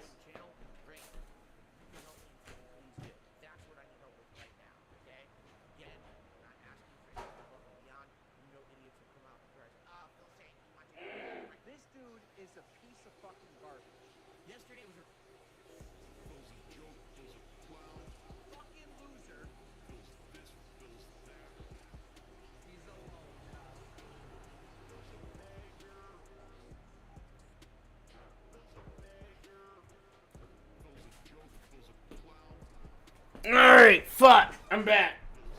My bad. Cover drama. But alright, so the Quantum TV, yeah, like I said, he was falsely, like, copyright striking motherfuckers for his shitty review of Elden Ring last year. Quantum TV. Now, if you don't know this guy, he's more famous for having a really shitty take on Elden Ring and pretty much telling people who play these kind of games that they could just go kill themselves and stuff like that. Just really toxic things.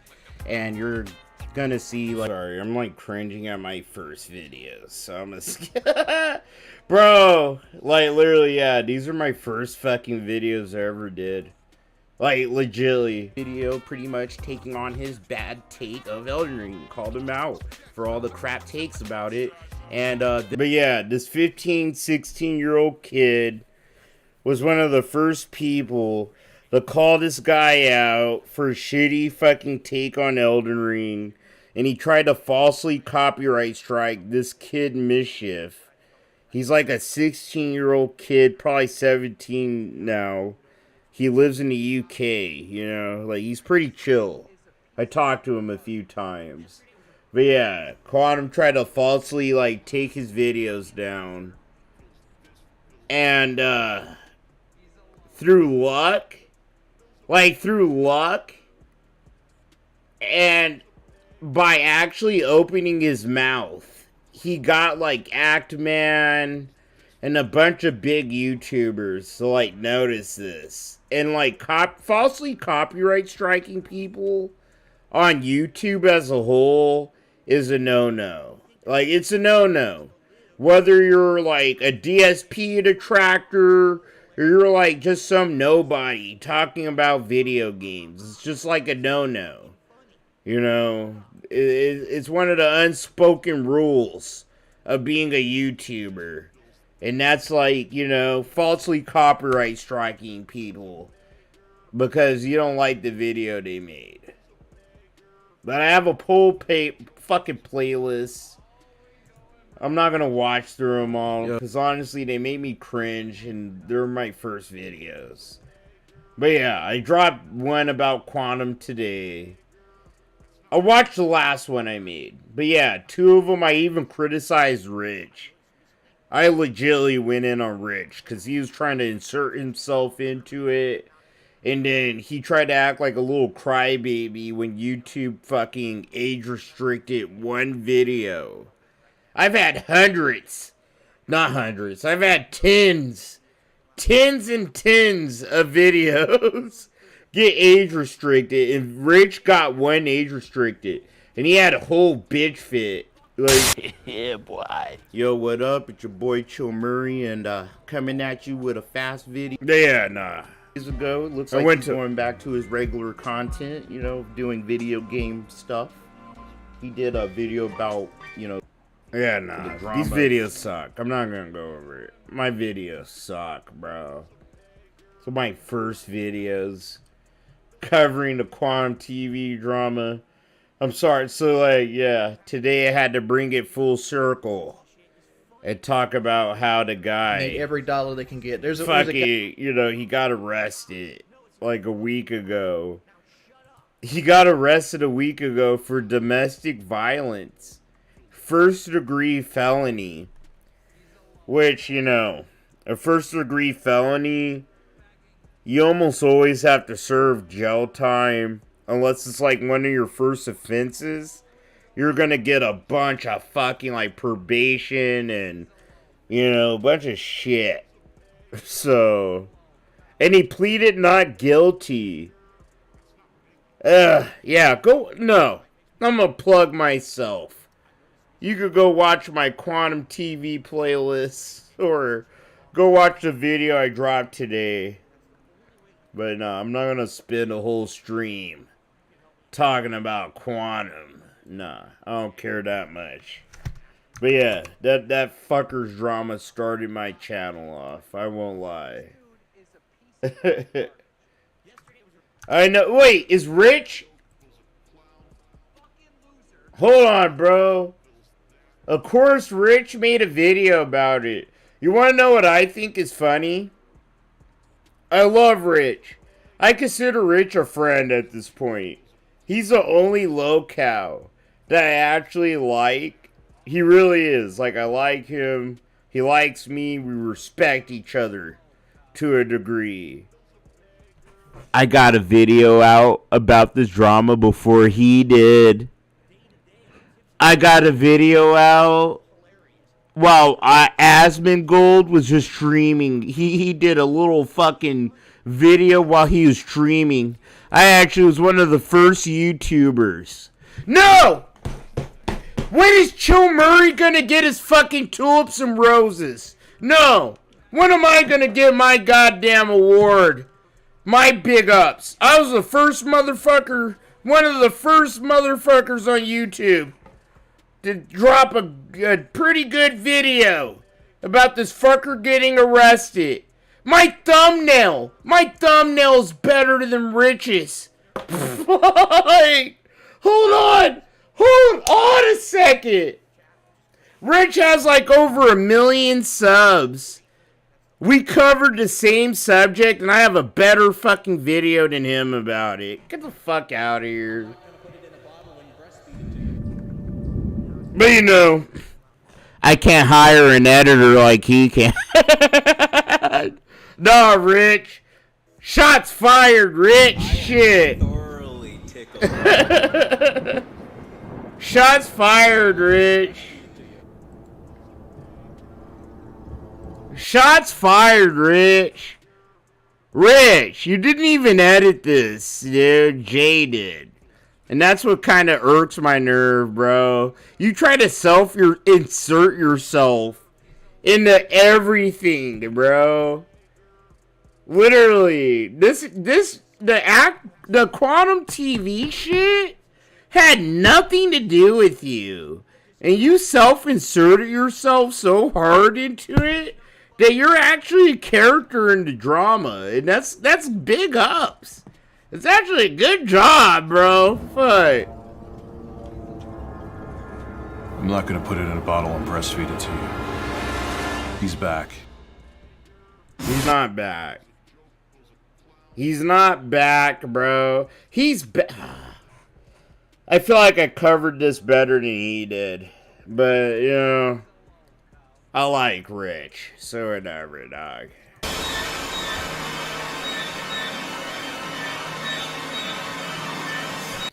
If Chill Murray had 1 million subs... No, fuck it. I'm gonna say it. If Chill Murray had 1 million subscribers, and every stream I did, I had like 600 viewers, and they just tossed all their money to me, I'm trying to tell you, bro. All my videos would be more cracked than fucking Rich's. Way more cracked than Rich's, bro. And I'd actually, hold on. I'd actually, like, fucking edit a few of them. Fuck. Sorry, Rich. I had to. Your time was coming, Rich. Joe Murray had to take a little poke at you, bro. You know we're still boys. I'm not right about many predictions because the YouTube community. You didn't make this prediction. I made this prediction, Rich. Literally. I made the prediction that Quantum TV is a psychopath and he'd probably end up in jail somewhere. I probably didn't. It just fluctuates. You never know. I'm like shitting on Rich, low-key. You asked me how the Nintendo Switch was going to do. What the hell does the Switch have to do with Quantum TV? But it does have a point. Before it was released, with how the Wii U is doing, I wouldn't have said positive things because Nintendo's track record. So, point being is that I make some pretty bad predictions. Maybe not Michael Pachter bad. No, you make some bad predictions, Rich. Rich, you're not Chill Murray. Yes, Rich, you have 1 million subs, and you're very good at, like, shoving your fucking way into troll communities somehow. But, this is a big but, Rich. Chill doesn't miss. Chill doesn't miss, homie. You have to sit here and say how you miss sometimes. I'm like, bro, I have like an 80% hit accuracy. 8 bullets, 8 of the bullets towards locales I shoot hit. The other 2 might miss. Okay? That's why they say Chill don't miss. Rich, you miss.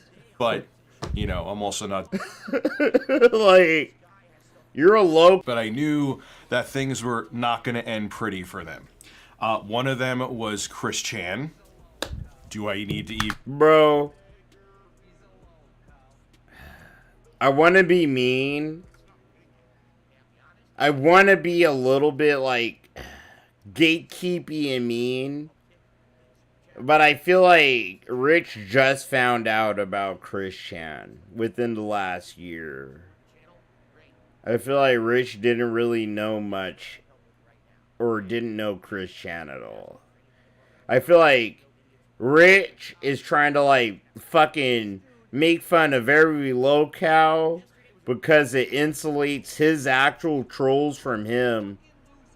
At this point, those are the vibes I'm getting. Because, like, Rich has a bunch of his own trolls. You know, and he's kind of able to get in our community making fun of Phil. But I feel like, you know, he tries to act like he's not a locale at all. I'm not a locale. I make fun of locales just like you. And it's like, bitch, if I give you a $50 bill, literally if I give this bitch a $50 bill, he'll take off all his clothes on stream for me. All I have to do is give him 50 fucking bucks, you know? So, like, yes, Rich, yes, you're able to lean into, like, your memes and stuff, but, like, you low-key are kind of the same person as these motherfuckers that you're trying to make fun of, that you're trying to, like, make $1 off of, bro.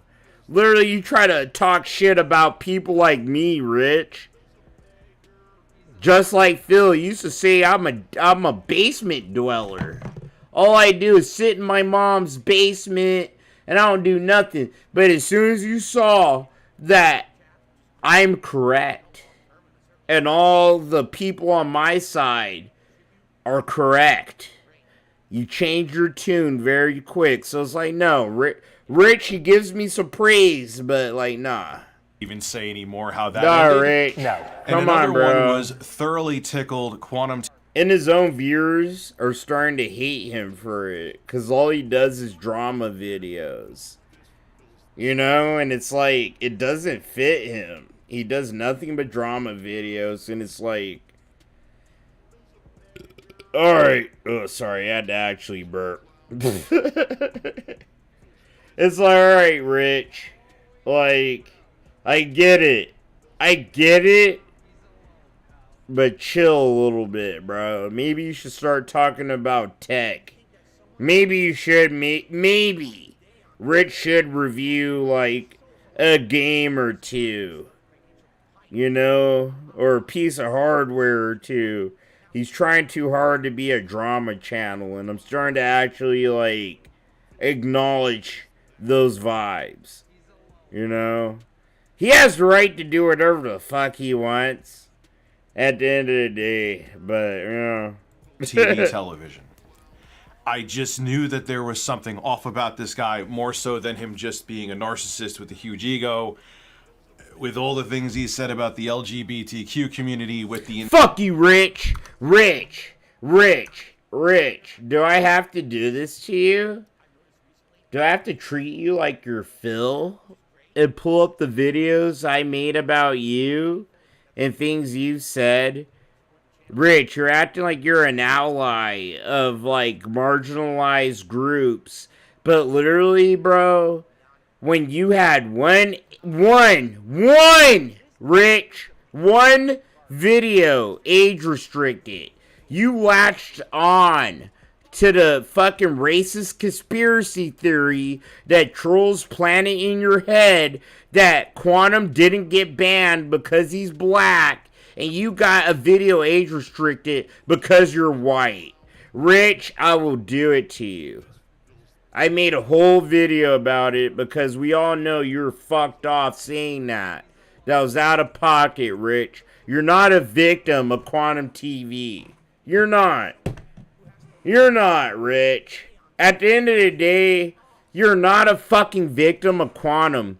And you're trying to self-insert yourself so hard into it. Like you're one of the main people that has some kind of beef with Quantum TV when you don't. And it's very cringe, Rich. You need to fucking stop. I'm gonna pull the video out on your ass, bro. Because you want to be like that, Rich. You want to act like you're fucking just some omnipotent good guy. Stop it. Stop it, Rich. You lost like 2 points of respect from me, dude. Never know what's going to happen. Legitly. If you ask me how the Nintendo Switch was going to do, what the hell does the Switch have to do with Quantum TV? But it does have a point. Before it was... He has no personal beef with Quantum TV. He never has had personal beef. It's like he did one video about Quantum and he stuck a fucking cucumber in Quantum's mouth. And the YouTube AI age restricted one video and he made it like personal for him after that. It's super cringe. Come on, Rich.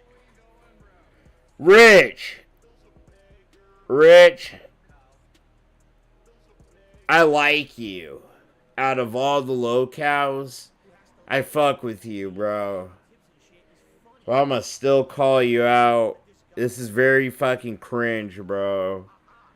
Especially when you had nothing to really do with the Quantum TV, Act Man, Mischief, the false copyright strikes he did. None of that. It's like you self-inserted yourself so hard into this.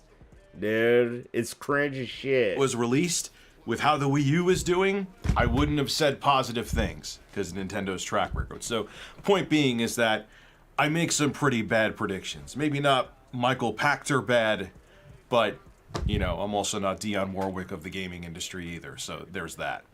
But one thing I knew, there were two characters in this community that I knew I didn't want to see it, but I knew that things were not going to end pretty for them. One of them was Chris Chan. Do I need to even say? I feel like he didn't even know shit about Chris Chan. I feel like he just like started watching shit about Chris Chan in the last like year and a half or so. Like, come on, bro. 2023 technically is with DSP. Alright. He doesn't even have a beef with Quantum TV. I'm trying to look for the video. I'm trying to tell you, this fucker literally self-inserted himself into the shit, dude. Like, it's funny. I just knew that there was something off about this guy, more so than him just being a narcissist with a huge ego. With all the things he said about the LGBTQ community, with the insane conspiracy theories about, like, stop the FOMO being... Bro, you literally tried to spread a conspiracy theory, Rich, that he wasn't getting consequences, and you were, because he's black and you're white. You legitimately tried to spread a racist conspiracy theory, Rich. Come on, Rich. Really? I'm gonna pull the shit out on you. I'm gonna pull the sticky out on you, Rich. Alright? I'm gonna hold you accountable. Down here. I'm gonna hold you accountable, Rich. I'm gonna not let you do that. You can't. I'm gonna pull a sticky out on you, you stupid asshole. Don't do that. No, Rich. Okay? Don't try to pretend like you're a troll and you don't take accountability for some of the shit you fucking try to do. Look, this was Rich when he got a fucking age restriction. Not a strike. Not a community strike. He got an age restriction, dude. Or I think he did get like...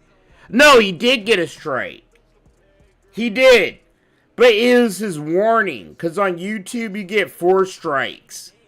And one of them is a warning. And his warning. He got a strike on his warning. And he got all pissed. Like, no, look. Off the cuff because I kind of want to shoot from the hip with this video and be 100% sincere. And just having the thoughts and emotions come to my head and me speaking them into this microphone is the best way to go about it. And for the million-plus people who decided to subscribe to me throughout the years, not that I get 1 million views per video, but for those of you who... This is literally after he got his 1 million subs, too. Like, he got his 1 million subs right before this happened. Watch, thank you. You are owed this video, and I think it's important to make because it is what is going to happen with this channel going forward. You want to support me, there's 2 places you can do it. You could subscribe to RTU Streams, link below in the description. That's my secondary YouTube channel where there is no tape over my mouth. It is live streams, it is I'm kissing birds. It's, you may love it, you may hate it, but that's what is going to be primarily what I'm doing. And that's where I'll be. If you really want to support the show, I'll also have a link to becoming a member on RTU Streams, not this channel, on RTU Streams. I ain't doing all that. I'm a working man and a content creator myself. Ain't nobody got time for that. Rich, shooting off the hip. You shouldn't do that. Yeah, nah, I remember telling him that. Nah, Rich. Rich, you're pulling some Phil shit. I ain't gonna be no member on your fucking stupid little your streaming channel, bro. I'm gonna again give a rundown as to what happened, and we'll go from there, and you could go from there, and you could decide what you want to do with Review Tech USA, and if you want to continue to support me. Since 2013, I have been doing YouTube full time. Yo, he's doing a Phil. He doesn't realize it. Right now, he's doing a Phil. You know, he's trying to appeal to the pay pigs by going to the annals of his history. Let's go back to the beginning of when I first clicked create channel.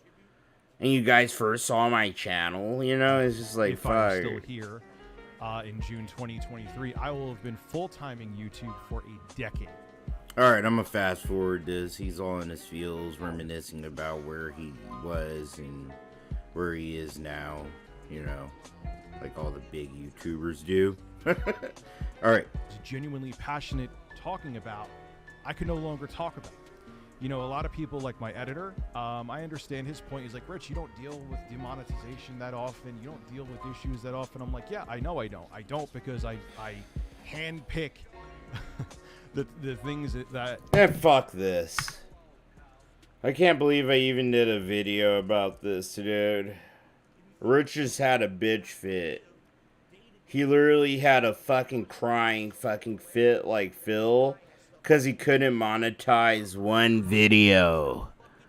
One video. He couldn't monetize one video. He actually tried to put up this big ass stink. Fuck you, Rich. That was a shitty video I made. Because of you. Like, you're just crying like a little bitch, dude. Come on, dude. Imagine being a small YouTuber. I deal with that shit all the time. Fuck off. Guys, this is it. Alright. I think that's it. Dude, we'll watch a little DSP tries it. I guess I'm gonna go to bed after that. But I will stream tomorrow morning.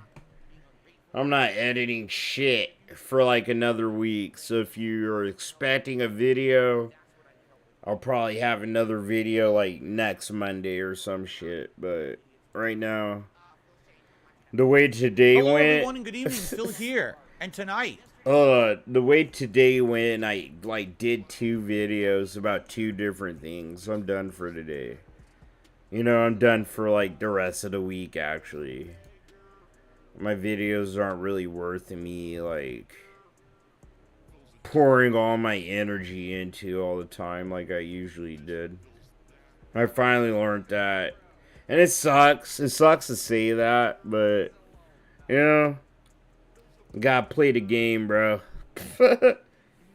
My videos literally take me like 4 hours to make, and some days I just don't feel like fucking editing for 4 hours and shit for a stupid Phil video.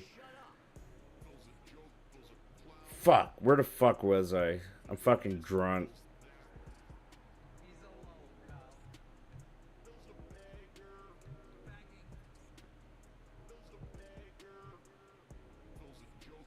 Here we go. Hold on, I'm gonna get the right episode. Give me 2 seconds. We're in the low 100s. But you guys know, I'm skipping ahead. I'm not really like I'm not playing them in order at all. Cause nah. I'm not gonna watch like Phil Cat like try to critique already bad food. So we're in the low 100s.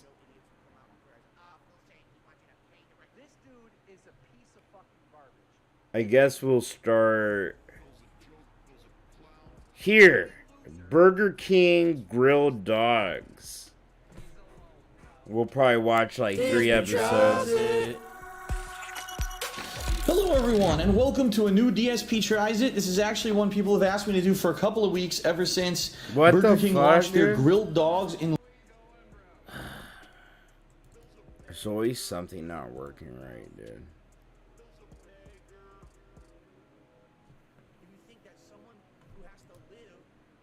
There we go. Son of a fucking bitch.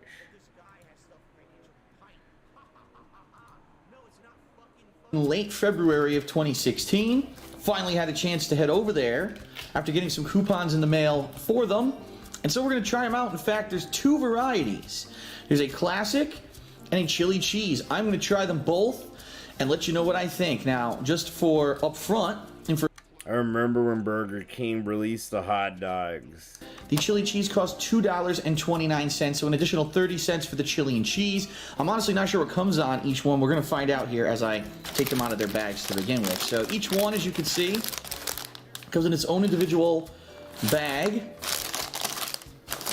And a piece of cardboard. Pull out here. So this is the classic. Looks good.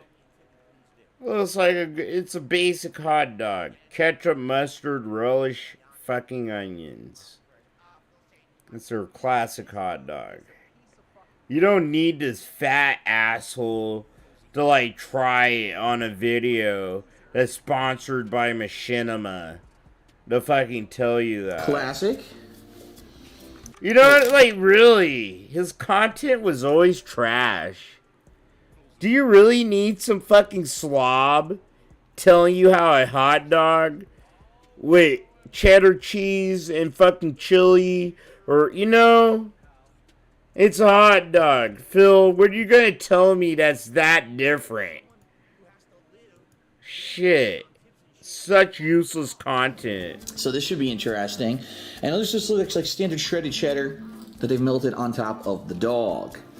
Now, immediately That I too, can tell you, these Darcy. are a lot smaller than the picture. That too, Darksea. Like, his camera.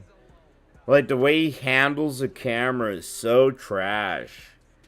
He's not good.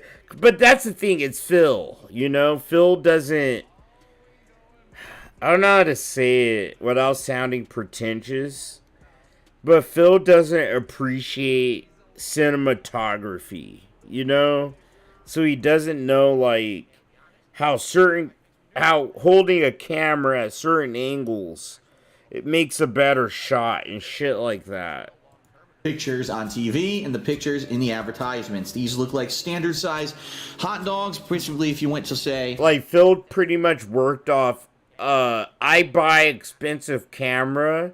If I point expensive camera at things, and I'm Darkside Phil, Darkside Phil make lots of monies. And that's how he made his fucking shit back then, you know? the grocery store, and you bought a pack of them. That's So, pretty much the size. He had a good camera. This is a very good camera for the time. But it's like, look at the content he's making. He's trying 2 different kinds of hot dogs that every fucking American has had. Every American has had a chili cheese dog and a basic bitch hot dog with like relish and fucking onions and ketchup and like mustard on it. They are. They don't look any bigger. Flavor-wise, don't know. Yeah, look, here's the ad. They look giant and juicy, and you look here. Looks a little bit different in real life. But I will let you know how they... That's how they always look, Phil. It's never like real life, Phil. ...to them, spices. Nathan... It's like, I'm the age Phil was when he filmed this. And it's like, I know this. He watches wrestling. The fakest shit ever. Like, yeah, Phil, it's not like how it probably advertised to be. That's both. So I'm going to take a bite from that end to try to get a taste of all of the condiments plus the onions all together here. And it's a standard hot dog bun, as you can see. Nothing special whatsoever.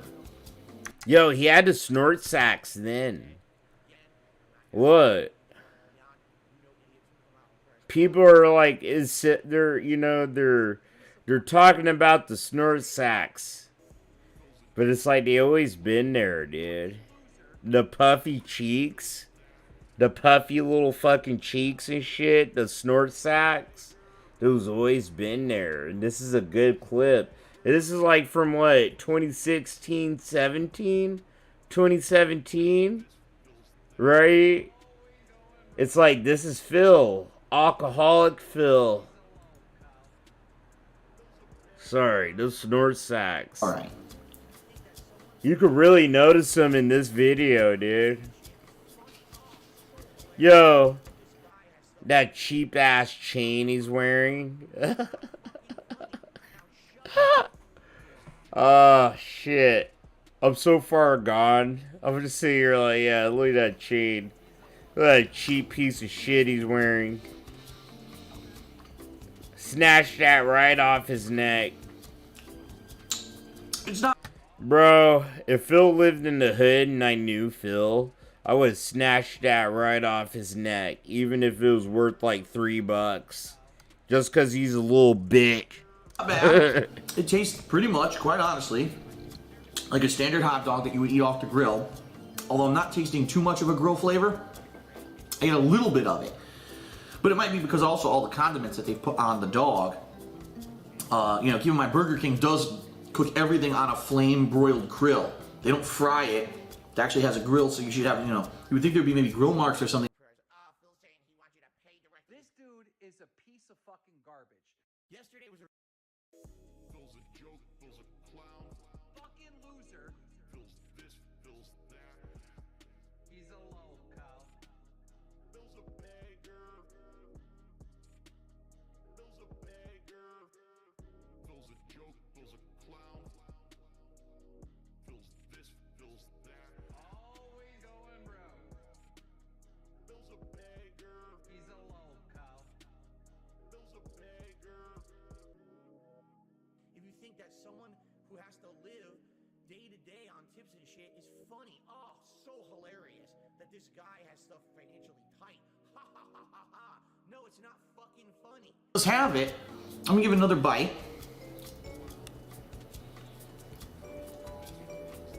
Yeah, I know. I muted as fuck.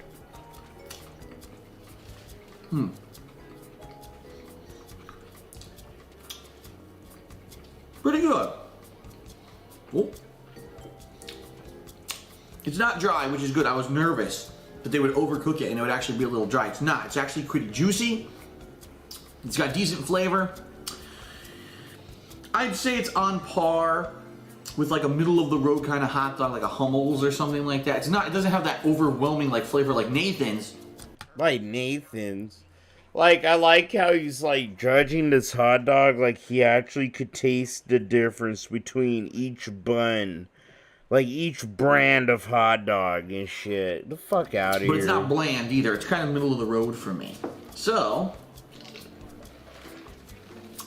cleanse my palate. And now, on to the chili cheese. 30. Cleanse my palate. I'm gonna eat a shitty hot dog. Cleanse my palate. Take a sip of shitty soda. Cents more. Is the chili flavorful? Is it worth it? Let's find out. Well, let's pick it up. One thing I was surprised at, the buns are holding together quite nicely. I've had hot dogs at fast food places where the buns fall apart on me, and this is actually not too bad. Literally, it's just like a basic bitch chili cheese dog.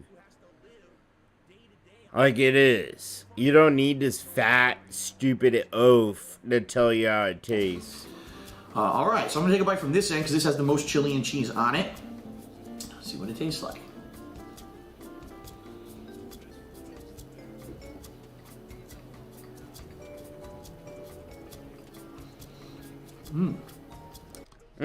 I like how he looks off into the distance. Like it's like an effort for him to chew food.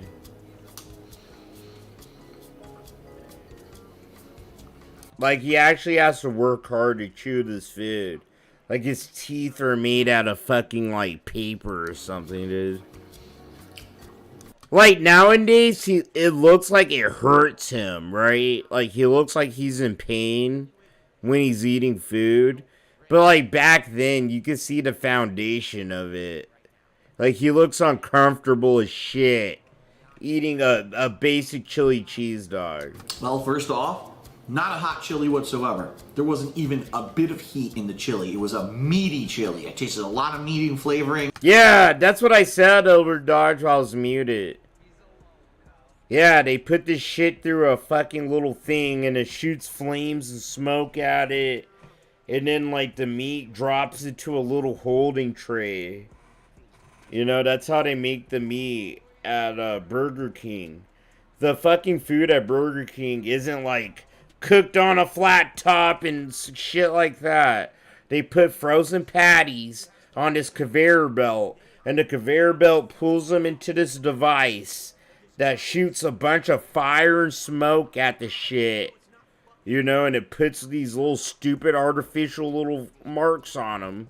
And then the conveyor belt flips them down and it shoots more flames and shit. So it does the same thing on the other side.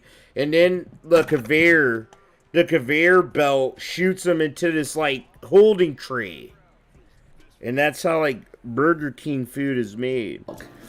The only fast food place I worked at where the patties are actually cooked on a flat top is Jack in the Box. Literally, Jack in the Box is probably the freshest, quote unquote. It's the freshest fast food place. Besides, like, In-N-Out Burger, dude. Now, immediately I can tell you these are a lot smaller than the pictures on TV and the pictures in the advertisements. These look like standard size hot dogs, principally if you went to, say, the grocery store and you bought a pack of them. Darksy the Flow, you think it's a slack jaw? I think so, That's too. pretty much the size they are. They don't look any bigger. No, but honestly, I think Phil doesn't brush his teeth. I think he doesn't brush his teeth, and I think he has, like, a couple infected teeth that he doesn't know about because he's too cheap to probably go to the dentist. You know? Because to go to the dentist to see if he has bad teeth or not, that requires him stepping away from his full-time business. Flavor-wise, don't know. Literally, Yeah, I honestly think his teeth are rotting inside his face right now. They look giant and juicy, and you look here. Looks a little bit different in real life. Like Phil doesn't brush his teeth. Panda Lee doesn't brush her teeth. Another detractor posted a picture of her with her fiance on Twitter today, and the only thing I could say was her teeth. Literally, like, Panda doesn't brush her teeth even. You could tell, so that means Kat probably doesn't brush her teeth. Phil doesn't brush his teeth. And it probably doesn't appall him to have people live with him that don't brush their teeth, you know? Like, Panda's teeth are gross. They're super yellow. They look like they're covered in plaque and all kinds of shit. Like, her teeth look like trailer park teeth. Like, they look like the most perfect teeth in the dirtiest trailer park. You know? And Kat had an okay smile, but Kat has those big horsey teeth. You know, like her teeth are like really big and it looks like she's a horse. And shit. Where Phil showed us his teeth one time. And Phil looks like he doesn't brush his teeth. And acid and shit wore all the enamel off all his teeth. Like, Phil looks like he actually has a bunch of infected teeth in his face. You know, and that's why he looks like he's in pain when he eats. Push that in a little further so you can get meat. Alright. Cobra's teeth are the worst, Darksy? I believe it, dude. Nah, Phil's teeth are actually pretty bad. He actually smiled. Darksy, I can't find a video. But Phil actually, you know, he was trying to, you know, do a joke, of course. But Phil actually, for the first time, smiled right into the camera. And you could see all his teeth. And they all look just, like, worn down. Like, they look like he never brushes his teeth. And they're all worn down by acid and shit, dude. Like, he actually did a nefarious full-tooth smile into the camera one day, and I clipped it. But I don't know what video it is. Yeah! Darksy! Darksy already knows. You know it, bro. I'm trying to tell you. It's not bad. It tastes pretty much. I'm trying to tell you. Phil looks like he's never brushed his teeth in like 15 to 20 years. I don't think a single toothbrush bristle has touched Phil's teeth. And it makes sense. Like, think about the life he's lived, you know? Like, he just had to sit there and make sure the stream's on, you know? Quite honestly, like a standard hot dog that you would eat off the grill, although I'm not tasting too much of a grill flavor. He does. And you're right about that too, Darksy. I think it's a fucking underbite. I think Phil has a slight underbite. And his jaw is like misaligned to the right. Like his bottom jaw is misaligned to the top by like a few centimeters of an inch to the right, bro. You're like his right. It's literally like his mouth is off. It is. It's not slack jaw, but it's like he doesn't brush his teeth. And he has like an overbite combined with like a misaligned, like, jaw. I get a little bit of it. But it might be because also all the condiments that they put on the dog. Keep in mind, Burger King does cook everything on a flame broiled grill. They don't. Stop calling it a grill. They don't cook things on a grill, Phil. It's put on a conveyor belt and literally everything's cooked in a fucking machine that spits fucking fire and smoke at a piece of meat to make it look and smell like it actually was on a grill, Phil. Nothing at Burger King is actually grilled at all. None of it is. Fry it. It actually has a grill, so you should have, you would think there'd be maybe grill marks or something. And there are, actually, check this out. Grill marks on top of the dog. See that? So it. Yeah. That's from them putting it in the machine, Phil. Oh my god, this guy needs to work in a fast food place for like one day. Does have it. One day. Phil needs to work at Burger King for one day. Because he's eaten so much Burger King that I think he thinks he's an expert, right? But if he actually made this stupid little bitch work at a Burger King, it probably would, like, open his eyes to how the world actually works.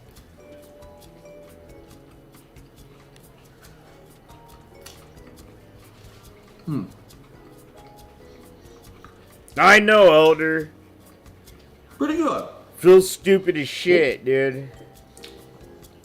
It's not dry, which is good. I was nervous that they would overcook it and it would actually be a little dry. It's not. It's actually pretty juicy. It's got decent flavor.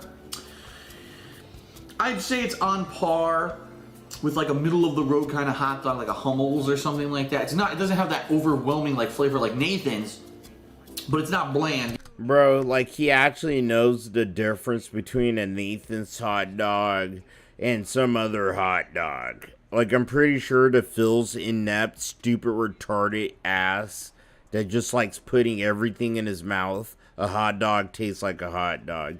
Just make sure it's hot. Either. It's kind of middle of the road for me. So, cleanse my palate. And now, on to the chili cheese. Oh yeah, we watched this shit. How did I rewind that bad, dude? I'll take one more bite.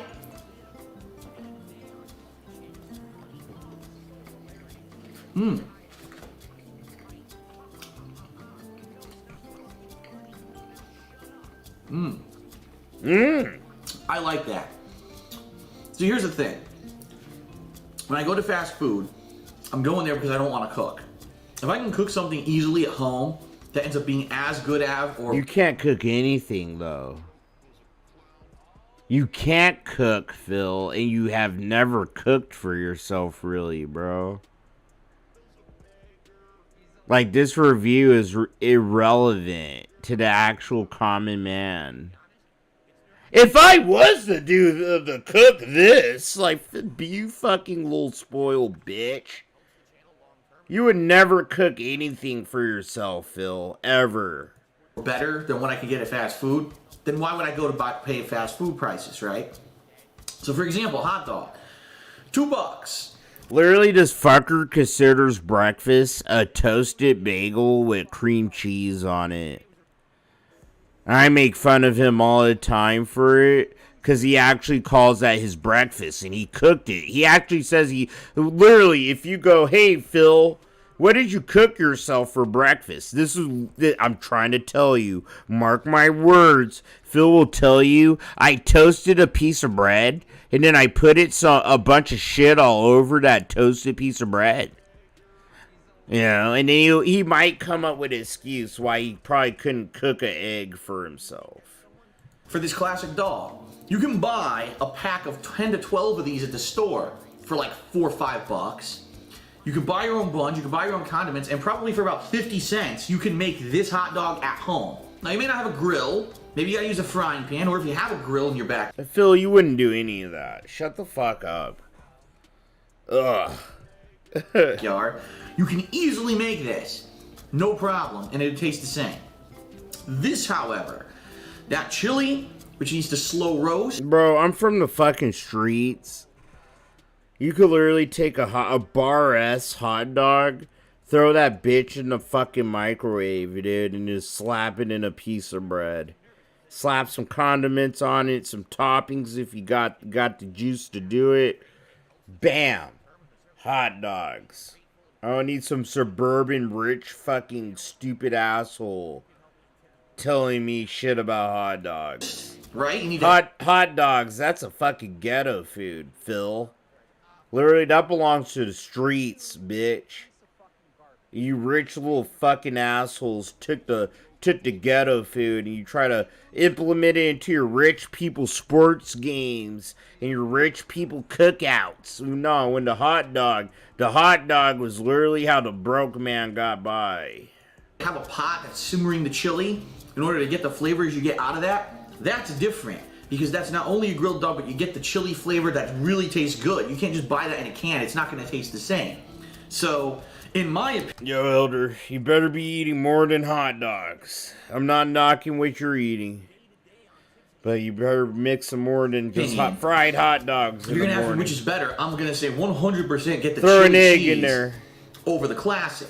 Not everyone likes chili, though. So maybe if you just want the option to get something that's not chili, I certainly would say the classic is good, but for $2 for a hot dog you can make at home for 50 cents, I'm not going to say run out and go to Burger King and buy their hot dog because of that. This one, I would say, this is something different. There's not a lot of places that do chili cheese dogs. In fact, when I lived in Connecticut, there was only one place that... Bro, my chili cheese dogs that I make from scratch are so fucking fire.